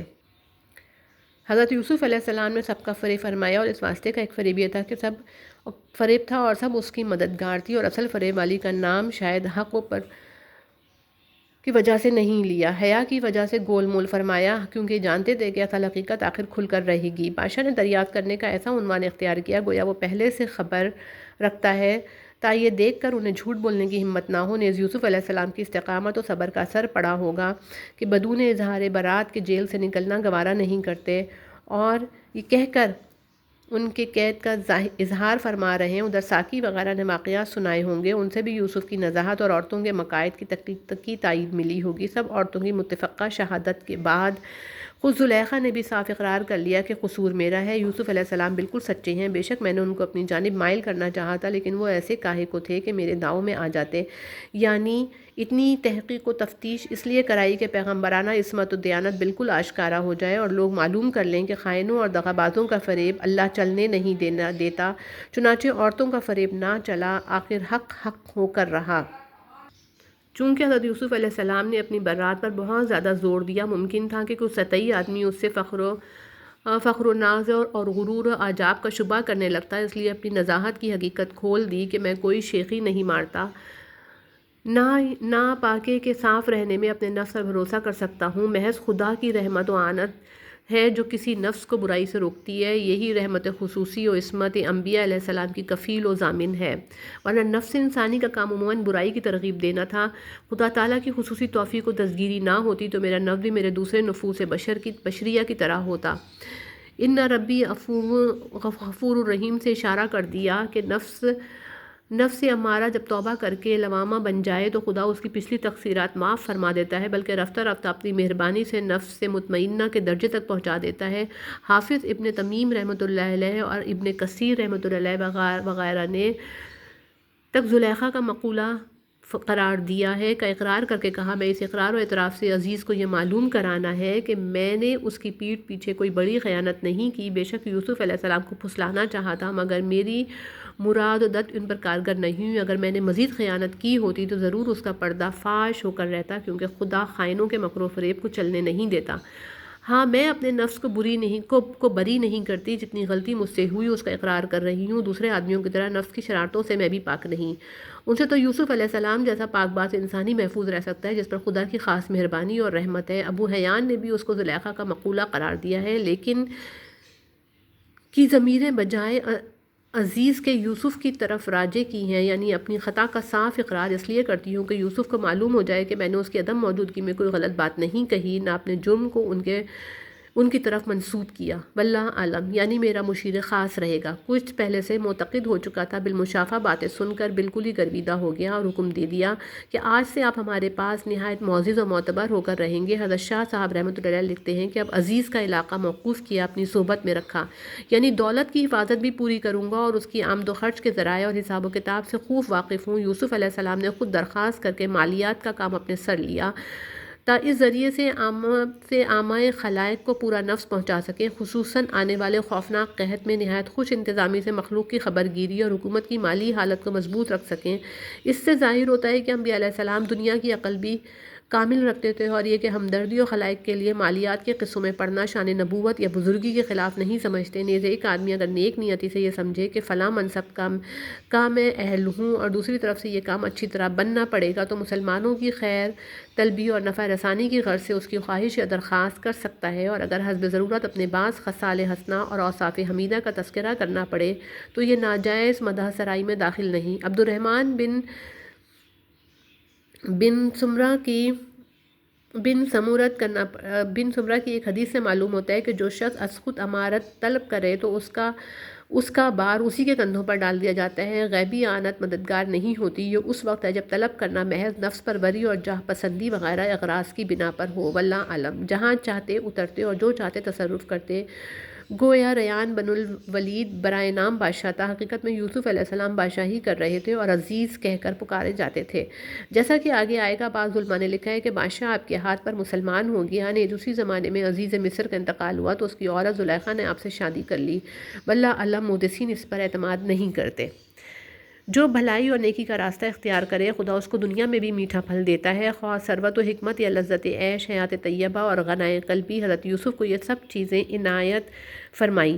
رہا آخرت کا اجر، سو وہ ایک ایماندار اور پرہیزگار کے لیے دنیا کے اجر سے کہیں بہتر ہے۔ حضرت شاہ صاحب رحمۃ اللہ علیہ لکھتے ہیں، یہ جواب ہوا کہ ان کے سوال کا کہ اولاد ابراہیم اس طرح شام سے آئی مصر میں، اور بیان ہوا کہ بھائیوں نے حضرت یوسف علیہ السلام کو گھر سے دور پھینکا تا ذلیل ہو، اللہ نے عزت دی اور ملک پر اختیار دیا، اور ایسا ہی ہوا ہمارے حضرت کو۔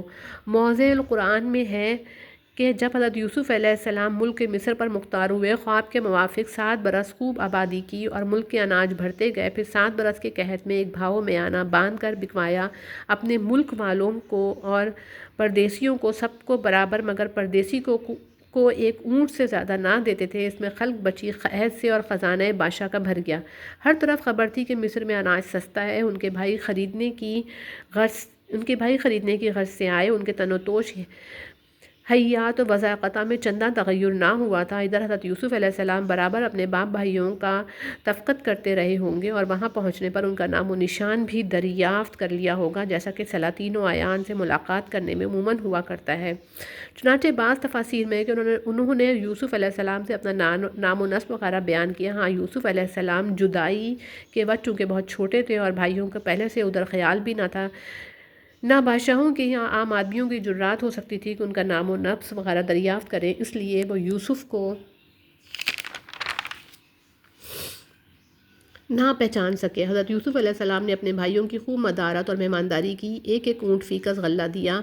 یہ خاص مہربانی اور اخلاق دیکھ کر کہتے ہیں کہ انہوں نے درخواست کی کہ ہمارے ایک اللاتی بھائی بنیامین کو بوڑھے غمزدہ باپ نے تسکین خاطر کے لیے اپنے پاس روک لیا ہے، کیونکہ اس کا دوسرا عینی بھائی یوسف جو باپ کو بہت محبوب تھا، مدت ہوئی کہیں جنگل میں ہلاک ہو چکا ہے۔ اگر بنیامین کا حصے کا غلہ بھی ہم کو مرحمت فرمائیں تو بڑی نوازش ہوگی۔ یوسف علیہ السلام نے فرمایا کہ اس طرح غائب کا حصہ دینا خلاف قاعدہ ہے، تم پھر آؤ تو بنیامین کو ساتھ لاؤ، تب اس کا حصہ پا سکو کہ میرے اخلاق اور مہمان نوازی کو تم خود مشاہدہ کر چکے ہو، کیا اس کے بعد تمہیں اپنے چھوٹے بھائی کو لانے میں کچھ تردد ہو سکتا ہے؟ یعنی نہ لائے تو سمجھا جائے گا تم جھوٹ بول کر اور دھوکہ دے کر خلاف قاعدہ ایک اونٹ زیادہ لینا چاہتے تھے۔ اس کی سزا یہ ہوگی کہ آئندہ خود تمہارا حصہ بھی سوخت ہو جائے گا، بلکہ میرے پاس یا میرے نظر میں آنے کی بھی اجازت نہ ہوگی۔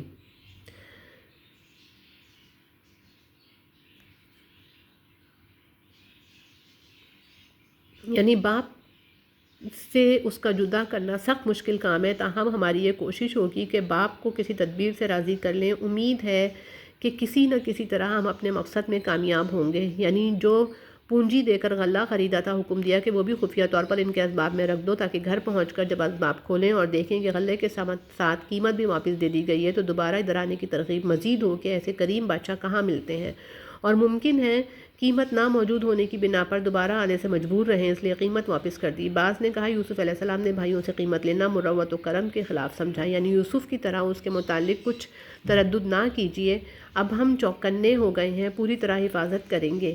یعنی یہی الفاظ تم نے یوسف کو ساتھ لے جاتے وقت کہے تھے، پھر تمہارے وعدے پر کیا اعتبار ہو؟ ہاں، اس وقت ضرورت شدید ہے جسے اغماس نہیں کیا جا سکتا، اس لیے تمہارے ساتھ بھیجنا ناگزیر معلوم ہوتا ہے، سو میں اس کو خدا کی حفاظت میں دیتا ہوں، وہی اپنی مہربانی سے اس کی حفاظت کرے گا اور مجھ کو یوسف کی جدائی کے بعد دوسری مصیبت سے بچائے گا، یعنی بنیامین کا حصہ۔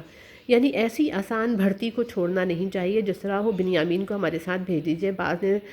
بعض نے کا اشارہ پہلے ہی جو غلہ لائے تھے اس کی طرف کیا ہے، اور یسیر کو بمائنے قلیل لیا ہے، یعنی جو پہلے لائے تھے وہ حاجت کے اعتبار سے تھوڑا ہے، قحط کے زمانے میں کہاں تک کام دے گا، لہذا ضروری ہے کہ جس طرح بن پڑے ہم دوبارہ جائیں اور سب کا حصہ لے کر آئیں۔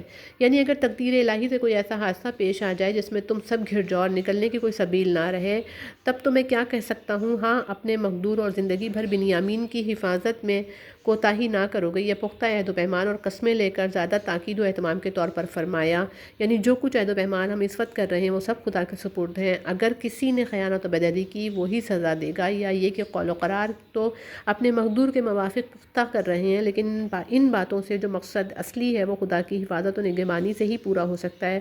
خدا نہ چاہے تو سارے اسباب و تدابیر رکھی رہ جائیں، کچھ نہ ہو۔ حضرت شاہ صاحب رحمۃ اللہ علیہ لکھتے ہیں، ظاہری اسباب بھی پختہ کر لیے اور بھروسہ اللہ پر رکھا، یہی حکم ہے ہر کسی کو۔ برادران یوسف پہلی مرتبہ جو مصر گئے تھے عام مسافروں کی طرح بلا امتیاز شہر میں داخل ہو گئے، لیکن یوسف علیہ السلام کی خاص توجہات و الطاف کو دیکھ کر یقیناً وہاں کے لوگوں کی نظریں ان کی طرف اٹھنے لگی ہوں گی۔ اب دوبارہ جانا خاص شان و اہتمام سے، بلکہ کہنا چاہیے کہ ایک طرح کی یوسف کی دعوت پر تھا۔ بنیامین جس کی حفاظت و محبت و حضرت یعقوب علیہ السلام یوسف علیہ السلام کے بعد بہت کرتے تھے، بھائیوں کے ہمراہ تھے۔ یعقوب علیہ السلام کو خیال گزرا کہ ایک باپ کے 11 وجیح و خوشرو بیٹوں کا خاص شان سے بحیثیت اجتماعی شہر میں داخل ہونا، خصوصاً اس برتاؤ کے بعد جو عزیز مصر یوسف علیہ السلام کی طرف سے لوگ پہلے مشاہدہ کر چکے تھے، ایسی چیز ہے جس کی طرف عام نگاہیں ضرور اٹھی ہوں گی۔ العین الحق نظر لگ جانا ایک حقیقت ہے، اور آج کل مسمرائزم کی عجائبات و عموماً اسی قوت نگاہ کے کرشمے ہیں۔ یعقوب علیہ السلام نے بیٹوں کو نظر بد اور حسد وغیرہ مکروہات سے بچانے کے لیے یہ ظاہری تدبیر و تلقین فرمائی کہ متفرق ہو کر معمولی حیثیت سے شہر کے مختلف دروازوں سے داخل ہوں، تاکہ خواہی ناخواہی پبلک کی نظریں ان کی طرف نہ اٹھیں۔ ساتھ ہی یہ بھی ظاہر کر دیا کہ میں کوئی تدبیر کر کے قضاء و قدر کی فصیلوں کو نہیں روک سکتا، تمام کائنات میں حکم صرف خدا کا چلتا ہے، ہمارے سب انتظامات حکم الہی کے مقابلے میں بیکار ہیں۔ ہاں، تدبیر کرنا بھی اسی نے سمجھایا ہے اور جائز رکھا ہے۔ آدمی کو چاہیے کہ بچاؤ کی تدبیر کر لے، مگر بھروسہ خدا پر رکھے۔ گویا لڑکوں کو سنایا کہ میری طرح تم بھی تہہ دل سے خدا کی حفاظت پر بھروسہ رکھو، تدابیر پر مغرور نہ بنو، یعنی مختلف دروازوں سے علیحدہ علیحدہ، یعنی جس طرح کہا تھا داخل ہوئے تو اگرچہ نظر یا ٹوک نہ لگی، لیکن تقدیر اور طرف سے آئی۔ بنیامین کو الزام سرقہ کے سلسلے میں روک لیا گیا، تقدیر دفع نہیں ہوتی۔ جن کو علم ہے ان کو تقدیر کا یقین اور اسباب کا بچاؤ دونوں حاصل ہو سکتے ہیں، لیکن بے علم سے ایک ہو تو دوسرا نہ ہو، یا حمیتاً اسباب پر انکار کر کے تقدیر کا انکار کر بیٹھتا ہے۔ تقدیر پر یقین رکھنے کے یہ معنی سمجھ لیتا ہے کہ اسباب کو معطل کر دیا جائے۔ البتہ عارف اور باخبر لوگ تقدیر و تدبیر جمع کرتے ہیں اور ہر ایک کو اس کے درجے میں رکھتے ہیں۔ حضرت یوسف علیہ السلام بنیامین کے ساتھ ممتاز معاملہ کیا اور خلوت میں آہستہ سے آگاہ کر دیا کہ میں تیرا حقیقی بھائی یوسف ہوں۔ جو مظالم ان اللتی بھائیوں نے ہم پر کیے کہ مجھے باپ سے جدا کر کے کنویں میں ڈالا، غلام بنا کر بیچا اور ہمارے باپ بھائی وغیرہ کو فراق کے صدمے میں مبتلا کیا، یا اب یہاں آتے ہوئے تمہارے ساتھ کوئی سختی کی، ان باتوں سے غمگین مت ہو۔ وقت آ گیا ہے کہ ہمارے سب غم غلط ہو جائیں اور سختیوں کے بعد حق تعالیٰ رہا تو عزت نصیب فرمائے۔ حضرت شاہ صاحب رحمۃ اللہ علیہ لکھتے ہیں، اس بھائی کو جو یوسف نے آرزو سے بلایا، اوروں کو حسد ہوا، اس سفر میں اس کو بات بات پر جھڑکتے اور تانے دیتے۔ اب حضرت یوسف علیہ السلام نے تسلی کر دی، یعنی جب یوسف علیہ السلام کے حکم سے ان کا غلہ لدوایا اور سامان سفر تیار کیا تو ایک چاندی کا پیالہ اپنے بھائی بنیامین کے اسباب میں بلا اطلاع رکھ دیا۔ جس وقت قافلہ روانہ ہونے لگا، محافظین کو پیالے کی تلاش ہوئی، آخر ان کا شبہ اسی قافلے پر گیا۔ قافلہ تھوڑی دور نکلا تھا کہ محافظین میں سے کسی نے آواز دی کہ ٹھہرو، تم لوگ یقیناً چور معلوم ہوتے ہو۔ تنبیہ: اگر یہ لفظ یوسف علیہ السلام کے حکم سے کہے گئے ہوتے تو یہ مطلب ہوگا کہ کوئی مال چراتا ہے۔ تم وہ ہو جنہوں نے باپ کی چوری سے بھائی کو بیچ ڈالا، یعنی ہم کو خواہ چور کیوں بناتے ہو؟ اگر تمہاری کوئی چیز گم ہوئی ہے وہ بتلاؤ، ہم ابھی کہیں گے کہیں گئے نہیں، ہمارے اسباب میں تلاش کر لو۔ محافظین نے کہا، ہمارا چال چلن عام طور پر معلوم ہوتا ہے، بادشاہ کے پانی پینے کا پیالہ یا غلہ ناپنے کا پیمانہ گم ہو گیا ہے، اگر بدون حیل و حجت کوئی شخص حاضر کر دے گا تو غلے کا ایک اونٹ انعام پائے گا، میں اس کا ذمہ دار ہوں۔ یعنی مصر میں ہمارا چال چلن عام طور پر معلوم ہے کہ کیا کوئی بتلا سکتا ہے کہ ہم نے یہاں کبھی کچھ شرارت کی؟ ہم شرارتوں کے لیے یہاں آئے اور نہ چوروں کے خاندان سے ہیں۔ محافظین نے کہا کہ تم فضول حجتیں کر رہے ہو، اگر مال مسروقہ تمہارے پاس سے برآمد ہو گیا تو کیا کرو گے؟ یہ شریعت ابراہیم میں چور کی سزا تھی، یعنی جس کے پاس سے چوری نکلے وہ 1 سال تک غلام ہو کر رہے۔ برادران یوسف نے اپنے قانونی شرعی کے موافق بے تعامل سزا کا ذکر کر دیا، کیونکہ انہیں پورا یقین تھا کہ ہم چور نہیں، نہ چوری کا مال ہمارے پاس سے برآمد ہو سکتا ہے۔ اس طرح اپنے اقرار سے خود پکڑے گئے۔ یعنی اس گفتگو کے بعد محافظین ان کو عزیز مصر یوسف علیہ السلام کے پاس لے گئے اور سب ماجرا کہہ سنایا۔ انہوں نے تفتیش کا حکم دیا۔ پہلے دوسرے بھائیوں کی خرجیاں، زنبیلیں اور بیگ وغیرہ دیکھے گئے، پیالہ برآمد نہ ہوا۔ آخر میں بنیامین کے اسباب کی تلاشی ہوئی، چنانچہ پیالہ اس میں سے نکل آیا، یا یوں تدبیر کی کہ ہم نے یوسف کے لیے یعنی بھائیوں کی زبان سے آپ ہی نکلا کہ جس کے پاس مال نکلے غلام بنا لو، اس پر پکڑے گئے، ورنہ حکومت مصر کا قانون یہ نہ تھا۔ اگر ایسی تدبیر نہ کی جاتی کہ وہ خود اپنے اقرار میں بن جائیں تو ملکی قانون کے موافق کوئی صورت بنیامین کو روک لینے کی نہ تھی، یعنی جسے چاہیں حکمت و تدبیر سکھلائیں یا اپنی تدبیر لطیف سے سربلند کریں۔ دیکھو وہی لوگ جنہوں نے باپ کی چوری سے یوسف کو چند درہم میں بیچ ڈالا تھا، آج یوسف کے سامنے چوروں کی حیثیت میں کھڑے ہیں۔ شاید اس طرح ان کی پچھلی غلطیوں کا کفارہ کرنا ہوگا۔ یعنی دنیا میں ایک آدمی سے زیادہ دوسرا، دوسرے سے زیادہ تیسرا جاننے والا ہے، مگر سب جاننے والوں کے اوپر ایک جاننے والا اور وہ ہے جسے عالم الغیب و شہادت کہتے ہیں۔ واضح ہو کہ اس تمام واقعے میں حضرت یوسف علیہ السلام کی زبان سے کوئی لفظ خلاف واقعہ نہیں نکلا، نہ کوئی حرکت خلاف شرع ہوئی۔ زیادہ سے زیادہ انہوں نے توریہ کیا۔ توریہ کا مطلب ہے ایسی بات کہنا یا کرنا جس سے دیکھنے سننے والے کے ذہن میں ایک ظاہری اور قریبی مطلب آئے، لیکن متکلم کی مراد دوسری ہو جو ظاہری مطلب سے بعید ہے۔ اگر یہ توریہ کسی نیک اور محمود مقصد کے لیے کیا جائے تو اس کے جائز بلکہ محمود ہونے میں شبہ نہیں، اور کسی مذموم و قبیح غرض کے لیے ہو تو وہ توریہ نہیں، دھوکہ اور فریب ہے۔ یہاں حق تعالیٰ کو منظور تھا کہ یعقوب علیہ السلام کے ابتلاء و امتحان کی تکمیل کر دی جائے۔ یوسف علیہ السلام کے بعد بنیامین بھی ان سے جدا ہوں، ادھر مدت کے بچھڑے ہوئے دو عینی بھائی آپس میں مل کر رہیں۔ یوسف علیہ السلام کو امتحان کی گھاٹیوں سے نکالنے کے بعد اول اللہ دے بھائیوں کو، پھر عینی بھائی پر والد بزرگوار اور سب کنبے سے بتدریج ملائیں۔ دوسری طرف برادران یوسف سے جو غلطیاں ہوئی تھیں، کچھ ٹھوکریں کھا کر وہ بھی عفو و رحم کے دروازے پر پہنچ جائیں، اور نہ معلوم کیا کیا حکمتیں ہوں گی جن کی وجہ سے یوسف علیہ السلام کو تھوڑا سا توریہ کرنے کی ہدایت ہوئی۔ انہوں نے پیالہ اپنے بھائی کے اسباب میں رکھا، پھر نہ کسی پر اس کی چوری کا الزام لگایا، نہ یہی کہا کہ ہم فلاں چوری کی سزا میں پکڑتے ہیں۔ صورتیں ایسی پیدا ہوتی چلی گئیں کہ جن سے آخر میں بنیامین کے لیے اپنے بھائی کے پاس عزت و راحت کے ساتھ رہنے کی سبیل نکل آئی۔ مصلحتاً بعد ایسے الفاظ بے شک استعمال کیے جن کے معنی متبادر مراد نہ تھے، یا بعض چیزوں پر سکوت کیا جن کی نسبت اگر کچھ بولتے تو راز فاش ہو کر اصل مقصد فوت ہو جاتا۔ یہ اشارہ یوسف علیہ السلام کی طرف تھا۔ اپنی پاک بازی جتانے کے لیے محض ناحق کوشی اور انا سے بنیامین کے جرم کو پختہ کر دیا، اور اتنی مدت کے بعد بھی یوسف علیہ السلام معصوم پر جھوٹی تہمت لگانے سے نہ شرمائے۔ مفسرین نے اس موقع پر کئی قصے بیان کیے ہیں جن کی طرف برادران یوسف نے چوری کے لفظ میں اشارہ کیا تھا، ان کے نقل کی یہاں ہی حاجت نہیں۔ یعنی ایسا سخت لفظ سن کر بھی یوسف علیہ السلام بے قابو نہیں ہوئے، کیونکہ مصلحت و خداوندی اور افشائے راز کو مقتضی نہ تھی۔ یوسف علیہ السلام نے بات کو دل میں رکھا، جواب دے کر ان کے اتہام کی حقیقت نہ کھولی، اپنے جی میں کہا کہ یعنی الٹا چور کوتوال کو ڈانٹے، مجھے چور بناتے ہو، حالانکہ تم نے ایسی چوری کی کہ بھائی کو باپ سے چرا کر بیچ ڈالا۔ باقی میری چوری کا حال اللہ کو معلوم ہے۔ بعض مفسرین نے الخ کا مطلب یہ لیا کہ یوسف نے ان کو خطاب کر کے کہا کہ تم بڑے ہی بدترین لوگ ہو، ابھی تو کہہ رہے تھے کہ ہم چوروں میں کہ نہیں۔ جب ایک بھائی کے اسباب میں سے مال برآمد ہوا تو اس کے ساتھ دوسرے غیر حاضر بھائی کو بھی ملوث کرنے لگے، گویا چوری کرنا تمہارا خاندانی پیشہ ہے۔ الیاذ باللہ، خدا خوب جانتا ہے کہ تم اپنے بیان میں کہاں تک سچے ہو، وہی تم کو غلط بیانیوں کی سزا دے گا۔ یعنی بوڑھے باپ کو بڑا صدمہ پہنچے گا۔ وہ ہم سب سے زیادہ اس کو اور اس کے بھائی یوسف کو چاہتے تھے۔ یوسف کے بعد اب اسی سے اپنے دل کی تسلی دیتے ہیں۔ آپ اگر اس کی جگہ ہم میں سے کسی ایک کو رکھ لیں تو بڑی مہربانی ہوگی۔ آپ ہمیشہ مخلوق پر احسانات کرتے ہیں اور ہم پر خصوصی احسان فرماتے رہے ہیں، امید ہے ہم کو اپنے کرم سے مایوس نہ فرمائیں گے۔ خدا اپنی پناہ میں رکھے، یعنی خدا پناہ میں رکھے کہ ہم کسی کو بے سبب دوسرے کے بدلے میں پکڑنے لگیں۔ ہم تو صرف اسی شخص کو روکیں گے جس کے پاس سے اپنی چیز ملی ہے، وہ بنیامین ہے جو عینی بھائی ہونے کی حیثیت سے ہمارے پاس رہے گا۔ یہاں بھی جو مختصر فرمایا جو مختصر تھا، کیونکہ واقعے کے خلاف ہوتا، یعنی مجرم کے بدلے میں بے قصور کو پکڑے تو تمہارے خیال اور قانون کے موافق ہم بے انصاف ٹھہریں گے۔ جب حضرت یوسف علیہ السلام کا جواب سن کر مایوس ہو گئے تو مجمع سے ہٹ کر آپس میں مشورہ کرنے لگے۔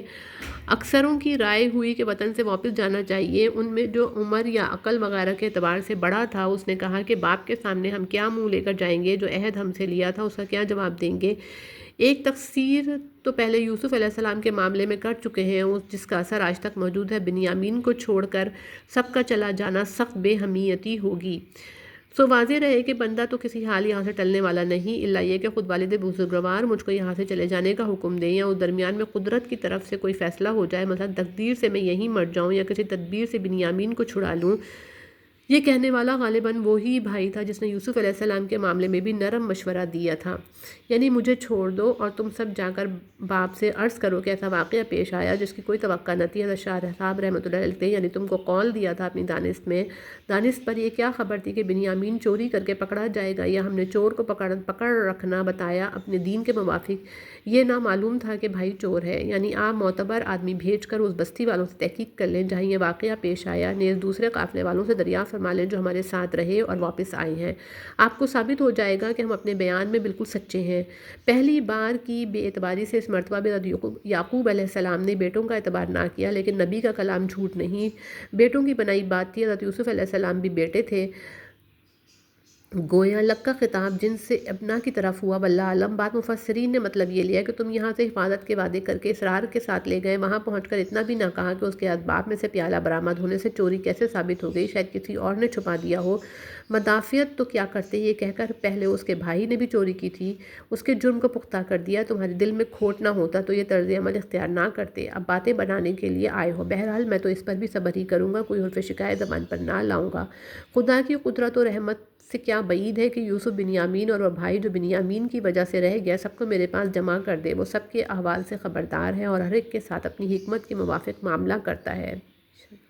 اس سے اندازہ ہوتا ہے کہ ہر قسم کے یاس انگیز احوال اور غرور و دھور کے بعد بھی انبیاء کے قلوب مایوس نہیں ہو سکتے، وہ ہمیشہ خدا کی رحمت و واسعہ پر اعتماد کرتے اور الطاف و منن کے امیدوار رہتے ہیں۔ نیا زخم کھا کر پرانا زخم ہرا ہو گیا، بے اختیار پکار اٹھے، ہائے یوسف، یعنی بے رونق یا بے نور ہو گئیں۔ علل اختلاف القولین حدیث میں ہے، یعنی انبیاء کی جماعت حق تعالیٰ کی طرف سے سخت ترین امتحانوں میں مبتلا کی جاتی ہیں، پھر امتحان کی اقسام ہیں، ہر نبی کو حق تعالیٰ اپنی حکمت اور اس کی استعداد کے موافق جس قسم کے امتحان میں چاہے مبتلا کرتا ہے۔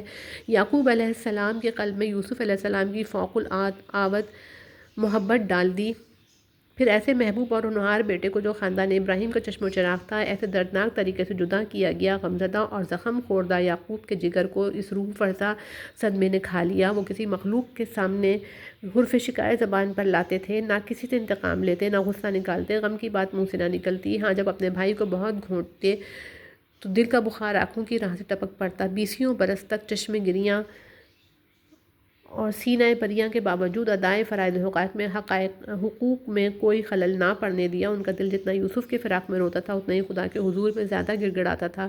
درد و غم کی شدت اور اشکباری کی کثرت سے جب پرانے زخم میں نیا جس قدر ان کی بصارت کو ضعیف کرتی اسی قدر نور بصیرت کو بڑھا رہی تھی، بےتابی و اضطراب کے ساتھ ہی اضطراب کیسا ہی طوفان اٹھتا، دل پکڑ کر اور کلیجہ محسوس کر رہ جاتے، زبان سے اف نہ نکالتے۔ بنیامین کی جدائی سے جب پرانے زخم میں نیا چرکا لگا تو اس وقت بے اختیار صرف اتنا لفظ زبان سے نکلا، بقول حضرت شاہ صاحب رحمۃ اللہ علیہ، ایسا درد اتنی مدت دبا رکھنا پیغمبر کے سوا کسی کا کام نہیں ہو سکتا۔ موضوع قرآن میں ہے، یعنی کیا تم مجھ کو صبر سکھاؤ گے؟ بے صبر وہ ہے جو مخلوق کے آگے خالق کے بھیجے ہوئے درد کی شکایت کرے۔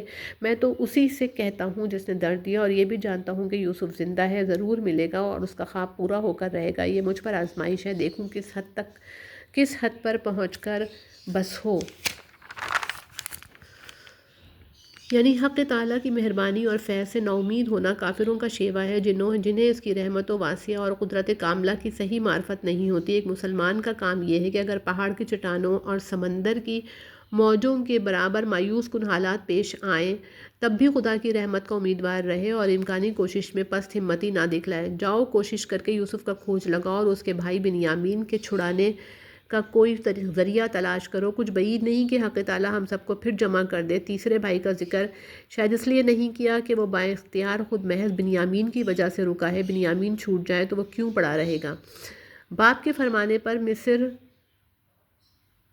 کا کوئی ذریعہ تلاش کرو۔ باپ کے فرمانے پر مصر کو پھر روانہ ہوئے، کیونکہ یوسف کا پتہ معلوم نہ تھا۔ یہ خیال کیا ہوگا کہ جس کا پتہ معلوم ہے بنیامین پہلے اس کی فکر کریں اور قحط کی وجہ سے غلے کی ضرورت سے عزیز کو ادھر بھی توجہ دلائیں۔ اگر دینے لینے کے معاملے میں بھی کچھ نرم پایا تو بنیامین کے متعلق گفت و شنید کریں گے۔ چنانچہ پہلی بات انہوں نے حضرت یوسف علیہ السلام سے کہی کہ اے عزیز مصر، آج کل قحط و ناداری کی وجہ سے ہم پر اور ہمارے گھر پر بڑی سختی گزر رہی ہے، سب اسباب گھر کا بک گیا ہے، کچھ نکمی اور حقیر سی پونجی رہ گئی ہے، وہ غلہ خریدنے کے لیے ساتھ لائے ہیں۔ آپ کے مکارم اخلاق اور گزشتہ مہربانیوں سے امید ہے کہ ہمارے ناقص چیزوں کا خیال نہ فرمائیں گے اور تھوڑی قیمت میں غلے کی مقدار گزشتہ کی طرح پوری دلوا دیں گے۔ یہ رعایت حقیقت میں ایک طرح کی خیرات ہوگی جو آپ ہم پر کریں گے، یا اس کے علاوہ ہم کو بطور خیرات ہی کچھ دے دیجیے، خدا آپ کا بھلا کرے گا۔ تو یوسف علیہ السلام یہ حال سن کر رو پڑے، شفقت اور رحمدلی کا چشمہ دل میں جوش مار کر آنکھوں سے ابل پڑا۔ اس وقت حق تعالیٰ کے حکم سے اپنے تئیں ظاہر کیا کہ میں کون ہوں اور تم نے میرے ساتھ جو معاملہ کیا تھا اس کے بعد میں کس مرتبے پر پہنچا ہوں۔ اگلی آیت میں اسی اظہار کی تمہید ہے۔ بعض نے تصدیق کے معنی مطلق احسان کرنے کے لیے لیے ہیں، جیسے قصر صلاۃ کی حدیث میں صدقۃ تصدق اللہ بہا علیکم، یعنی دونوں میں جدائی ڈالی اور دونوں سے بیر رکھا۔ اللہ اکبر، صبر اور مروت و اخلاق کی حد ہو گئی کہ تمام عمر بھائیوں کی شکایت کا ایک حرف زبان پر نہ لائے۔ اتنا سوال بھی اس لیے کیا کہ وہ لوگ اپنے ذہنوں میں 20 برس پہلے کے حالات کو ایک مرتبہ مستحضر کر لیں، تماضی و حال کے موازنے سے خدا تعالیٰ کے ان احسانات کی حقیقت روشن ہو جو یوسف علیہ السلام پر ان مصائب و حوادث کے بعد ہوئے جن کی طرف آگے اشارہ ہے۔ پھر سوال کا پیرا یہ ایسا نرم اختیار کیا جس میں ان کے جرم سے زیادہ معذرت کا پہلو نمایاں، یعنی جو حرکت اس وقت تم سے صادر ہوئی نہ سمجھی اور بے وقوفی سے ہوئی ہوگی، تمہیں کیا معلوم کہ یوسف کا خواب پورا ہو کر اور ہلال ایک روز بدر بن کر رہے گا۔ ممکن ہے اس سوال سے گھبرائے ہوں کہ اتنی مدت کے بعد یہ کون گھر کا بھیدی نکل آیا، پھر عزیز مصر کو یوسف علیہ السلام کے قصے سے کیا مطلب؟ غیر معمولی مہربانی اور بنیامین کے ساتھ خصوصی برتاؤ پہلے سے دیکھ ہی رہے تھے۔ اس سوال نے دفعتاً ان کا ذہن ادھر منتقل کر دیا ہو کہ کہیں یوسف علیہ السلام جسے ہم نے مصری قافلے کے ہاتھ میں بیچ ڈالا تھا یہی تو نہیں ہے۔ جب ادھر توجہ ہوئی تو بغور دیکھا ہوگا، اور ممکن ہے یوسف نے خود بھی اپنے کو اس دفعہ زیادہ واضح طور پر پیش کیا ہو، یا تصریحاً کہہ دیا ہو کہ میں یوسف ہوں۔ غرض وہ سخت متعجب و حیرت زدہ ہو کر بول اٹھے، سچ بتاؤ کیا تم ہی یوسف ہو؟ یعنی جس سے مجھ کو جدا کیا تھا آج میرے پاس بیٹھا ہے، جدائی کو ملاپ سے، ذلت کو عزت سے، تکلیف کو راحت سے، تنگی کو عیش سے بدل دیا، جو غلام بنا کر چند درہم میں فروخت کیا گیا تھا، آج خدا نے اسے ملک مصر کی حکومت بخشی۔ حضرت شاہ صاحب رحمۃ اللہ علیہ لکھتے ہیں، جس پر تکلیف پڑے اور وہ شرح سے باہر نہ ہو اور گھبرائے نہیں تو بالآخر بلا سے زیادہ عطا ہو۔ یعنی تجھ کو ہر حیثیت سے ہم پر فضیلت دی اور تو اسی لائق تھا، ہماری غلطی اور بھول تھی کہ تیری قدر نہ پہچانی، آخر تیرا خواب سچا اور ہمارا حسد بیکار ثابت ہوا۔ یوسف علیہ السلام بھائیوں سے اتنا بھی سننا نہیں چاہتے تھے۔ فرمایا تذکرہ مت کرو، آج میں نے تمہیں کوئی الزام نہیں دیتا، تمہاری سب غلطیاں معاف کر چکا ہوں۔ جو لفظ میں نے کہے محض حق تعالیٰ کا احسان اور صبر و تقویٰ کا نتیجہ ظاہر کرنے کی نیت سے کہے، آج کے بعد تمہاری تقصیر کا ذکر بھی نہیں ہوگا۔ میں دعا کرتا ہوں کہ تم نے جو خطائیں خدا تعالیٰ کی ہیں وہ بھی معاف کر دے۔ میری مہربانی بھی اسی کی مہربانی کا ایک پرتو ہے، یعنی میں بحالت موجودہ شام کا سفر نہیں کر سکتا، تم جاؤ والدین اور اپنے سب متعلقین کو یہاں لے آؤ۔ چونکہ والد بزرگوار کی نسبت وحی سے یا بھائیوں کی زبانی معلوم ہوا ہوگا کہ بینائی نہیں رہی یا نگاہ میں فرق آ گیا، اس لیے اپنا قمیض دے کر فرمایا کہ ان کی آنکھوں کو لگا دینا، بینائی بحال ہو جائے گی۔ حضرت شاہ صاحب رحمۃ اللہ علیہ لکھتے ہیں، ہر مرض کی اللہ کے ہاں دوائیں آنکھیں گئی تھیں، ایک شخص کے فراق میں اسی کے بدن کی چیز ملنے سے چنگی ہو گئیں۔ یہ کرامت تھی حضرت یوسف علیہ السلام کی، اور کرامت نہ کہیں تب بھی یوسف کی خوشبو آتی ہے، کیونکہ خدا کو امتحان پورا کرنا تھا۔ آج کل واقعات و مشاہدات پر یہ بات مان لی گئی ہے کہ کسی سخت صدمے یا غیر معمولی خوشی کے اثر سے بعض نابینا دفعتاً بینا ہو گئے ہیں۔ خدا کی قدرت یوسف علیہ السلام مصر میں موجود ہیں، کبھی نہ کہا کہ یوسف کی خوشبو آتی ہے، کیونکہ خدا کو امتحان پورا کرنا تھا۔ اب بلانے کی ٹھہری تو ادھر قافلہ یوسف کا قمیض لے کر مصر سے نکلا، ادھر پیراہن یوسفی کی خوشبو یعقوب کے مشام جان کو معطر کرنے لگی۔ ایک یہ کہ آپ پورا واقعہ ہی عجائب و قدرت کا ایک مرقع ہے۔ یعقوب علیہ السلام جیسے مشہور و معروف پیغمبر شام میں رہے اور یوسف علیہ السلام جیسی جلیل و قدر شخصیت مصر میں باشاہت کرے۔ یوسف کے بھائی کئی مرتبہ مصر آئیں، خود یوسف کے مہمان بنے، اس کے باوجود خداوند قدوس کی حکمت غامضہ اور مشیت قاہرہ کا ہاتھ باپ کو بیٹے سے 20 برس تک علیحدہ رکھے اور خون کے آنسو رلا کر امتحان کی تکمیل کرے۔ یعنی یہ بات کہتے ہوئے جھجکتا ہوں کیونکہ تمہاری سمجھ نہیں آئے گی، کہہ دو گے بڈھا سٹیا گیا ہے۔ یعنی یوسف کی محبت اور اس کے زندہ ہونے اور دوبارہ ملنے کا یقین تیرے دل میں جاں گزین ہے، وہی پرانے خیالات ہیں جو یوسف کی خوشبو بن کر دماغ میں آتے ہیں۔ یعنی بینائی واپس آ گئی، دوبارہ حسب سابق نظر آنے لگا۔ یعنی میں نے کہا تھا نا کہ یوسف کی خوشبو آ رہی ہے، آخر سچ ہوا۔ یا بیٹوں کو کہا تھا یوسف کو تلاش کرو، اللہ کی رحمت سے کیا بعید ہے کہ ہم سب کو پھر اکٹھا کر دے، دیکھ لو وہی صورت ہوئی۔ یعنی توجہ اور دعا کر کے خدا سے ہمارے گناہ معاف کرا لیے مہم سے بڑی بھاری خطائیں ہوئیں، ہم سے بڑی بھاری خطائیں ہوئی ہیں۔ مطلب یہ تھا کہ پہلے آپ معاف کر دیں، پھر صاف دل ہو کر بارگاہ رب العزت سے معافی دلوائیں، کیونکہ جو خود نہ بخشے وہ خدا سے کہاں بخشوائے گا۔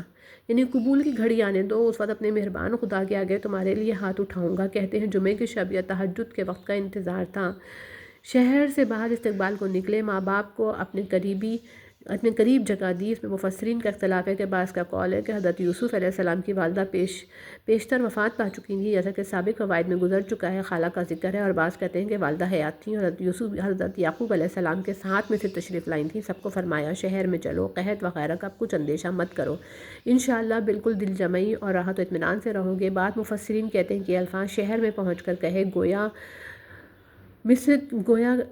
الخ کے معنی ہوئے مصر میں قیام کرو بے کھٹکے۔ یوسف علیہ السلام نے اپنی طرف سے والدین کی تعظیم کی، تخت پر بٹھا دیا، لیکن خدا کو یوسف کی جو تعظیم کرانی تھی اسے یوسف کب روک سکتے تھے؟ اس وقت کے دستور کے موافق ماں باپ اور سب بھائی یوسف علیہ السلام کے آگے سجدے میں گر پڑے۔ یہ سجدہ تعظیمی تھا جو بقول حافظ عماد الدین ابن کثیر آدم کے زمانے سے مسیح علیہ السلام کے عہد تک جائز رہا، البتہ شریعت محمدیہ نے ممنوع و حرام قرار دیا، جیسا کہ احادیث کثیرہ اس پر شاہد ہیں، بلکہ حضرت شاہ عبد القادر رحمۃ اللہ علیہ نے وَأَنَّ الْمَسَاجِدَ لِلَّهِ سے حرمت کا اشارہ نکالا ہے۔ بعد مفسرین نے اسی جگہ سجدے کے معنی متبادر مراد نہیں لیے، بعض جھک جانے کے لیے معنی لیے ہیں۔ بعض کہتے ہیں سجدہ یوسف کو نہ تھا، بلکہ یوسف کی عزت و عظمت کو دیکھ کر سب نے خدا کے سامنے سجدہ شکر ادا کیا۔ اس تقدیر پر میں لام سببیہ ہوگا، یعنی یوسف کے عروج اقتدار کے سبب سے خدا کے آگے سجدے میں گر پڑے۔ تعظیم اور عبادت دو الگ الگ چیزیں ہیں۔ غیر اللہ کی تعظیم کلیتاً ممنوع نہیں، البتہ غیر اللہ کی عبادت شرک جلی ہے، جس کی اجازت کے ایک لمحے کے لیے کبھی نہیں ہوئی، نہ ہو سکتی ہے۔ سجود و عبادت یعنی غیر اللہ کو کسی درجے میں نفع و ضرر کا مستقل مالک سمجھ کر سجدہ کرنا شرک جلی ہے، جس کی اجازت کبھی کسی ملت و سماوی میں نہیں ہوئی۔ ہاں، سجود و تعظیم یعنی عقیدہ مذکورہ بالا سے خالی ہو کر محض تعظیم و تکریم کے طور پر سربسجود ہو جانا شرائع سابقہ میں جائز تھا۔ شریعت محمدیہ صلی اللہ علیہ وسلم نے اس کی بھی جڑ کاٹ دی۔ حضرت شاہ ولی اللہ نے حجت اللہ البالغہ میں اقسام شرک پر جو دقیق بحث اس موقع پر توجہ دلائی کہ کس طرح مجھ کو کیسے نکال کر ملک کا حاکم و مختار بنا دیا، اور اس جھگڑے کے بعد جو شیطان نے ہم بھائیوں میں ڈال دیا تھا جبکہ کوئی امید دوبارہ ملنے کی نہ رہی تھی، کیسے اسباب ہمارے ملاپ کے فراہم کر دیے۔ اس موقع پر اپنی مصائب و تکالیف کا کچھ ذکر نہ کیا، نہ کوئی حرف شکایت زبان پر لائے، بلکہ بھائیوں کے واقعے کی طرف بھی ایسے عنوان سے اشارہ کیا کسی فریق کی زیادتی یا تقصیر ظاہر نہ ہونے پائے، مبادہ بھائی سن کر محجوب ہوں۔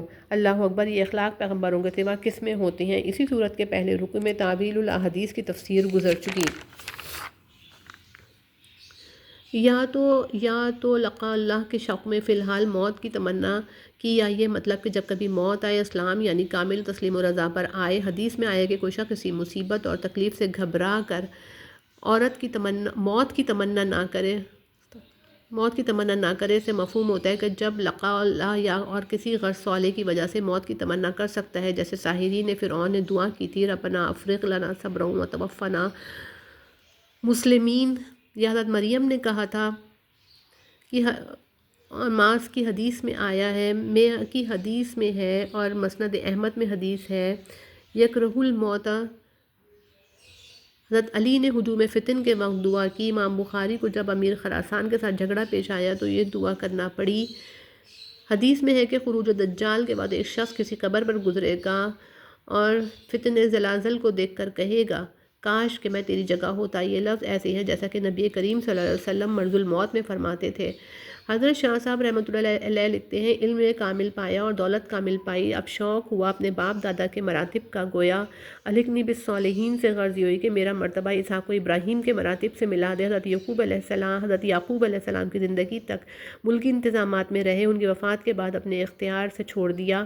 مفسرین لکھتے ہیں حضرت یعقوب علیہ السلام نے وصیت فرمائی تھی کہ میری لاش شام میں جا کر دفن کرنا، چنانچہ جنازہ وہیں لے گئے۔ حضرت یوسف علیہ السلام نے فرمایا تھا کہ ایک زمانہ آئے گا جب بنی اسرائیل مصر سے نکلیں گے اس وقت میری لاش بھی اپنے ہمراہ لے جائیں۔ چنانچہ حضرت موسیٰ علیہ السلام جب بنی اسرائیل کو لے کر مصر سے نکلے، حضرت یوسف علیہ السلام کا تابوت بھی ساتھ لے گئے۔ یعنی برادران یوسف جب ان کو باپ سے جدا کرنے اور کنویں میں ڈالنے کے مشورے اور تدبیریں کر رہے تھے، آپ ان کے پاس نہیں کھڑے تھے کہ ان کی باتیں سنتے اور حالات کا معائنہ کرتے۔ پھر ایسے صحیح واقعات بجد وحی الہی آپ کو کس نے بتایا؟ آپ رسمی طور پر پڑھے لکھے نہیں، کسی ظاہری معلم سے استفادے کی نوبت نہیں آئی۔ پھر یہ حقائق جن کی اس قدر تفصیل بائبل میں بھی نہیں، آپ کو خدا کے سوا کس نے معلوم کرائیں؟ یعنی باوجود یہ کہ آپ کی صداقت پر ایسی واضح دلیل موجود ہے، پھر بھی اکثر لوگ وہ ہیں جو کسی طرح ایمان لانے والے نہیں، یعنی نہیں مانتے نہ مانے۔ آپ کا کیا نقصان ہے؟ کوئی تبلیغ کی تنخواہ تو آپ ان سے مانگتے نہ تھے کہ وہ بند کر لیں گے۔ نصیحت و فہمائشی سو ہو گئی اور ہو رہی ہے۔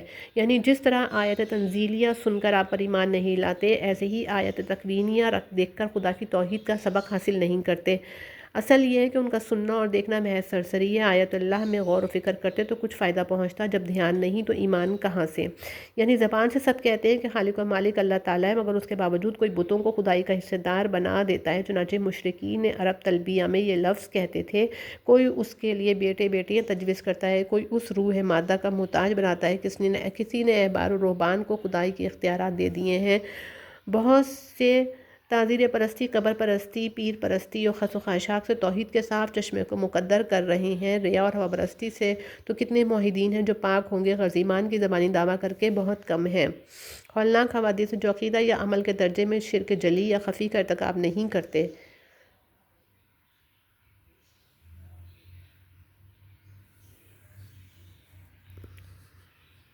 یعنی پہلے بھی ہم نے آسمان کے فرشتوں کو نبی بنا کر نہیں بھیجا۔ انبیاء سابقین انہی انسانی بستیوں کے رہنے والے مرد تھے۔ پھر دیکھ لو ان کو جھٹلانے والوں کا دنیا میں کیا حشر ہوا۔ حالانکہ دنیا میں کافروں کو بھی بسا اوقات عیش نصیب ہو جاتا ہے، اور آخرت کی بہتری تو خالص انہی کے لیے جو شرک و کفر سے پرہیز کرتے ہیں۔ بے شک یا رب العالمین، صدق اللہ العظیم۔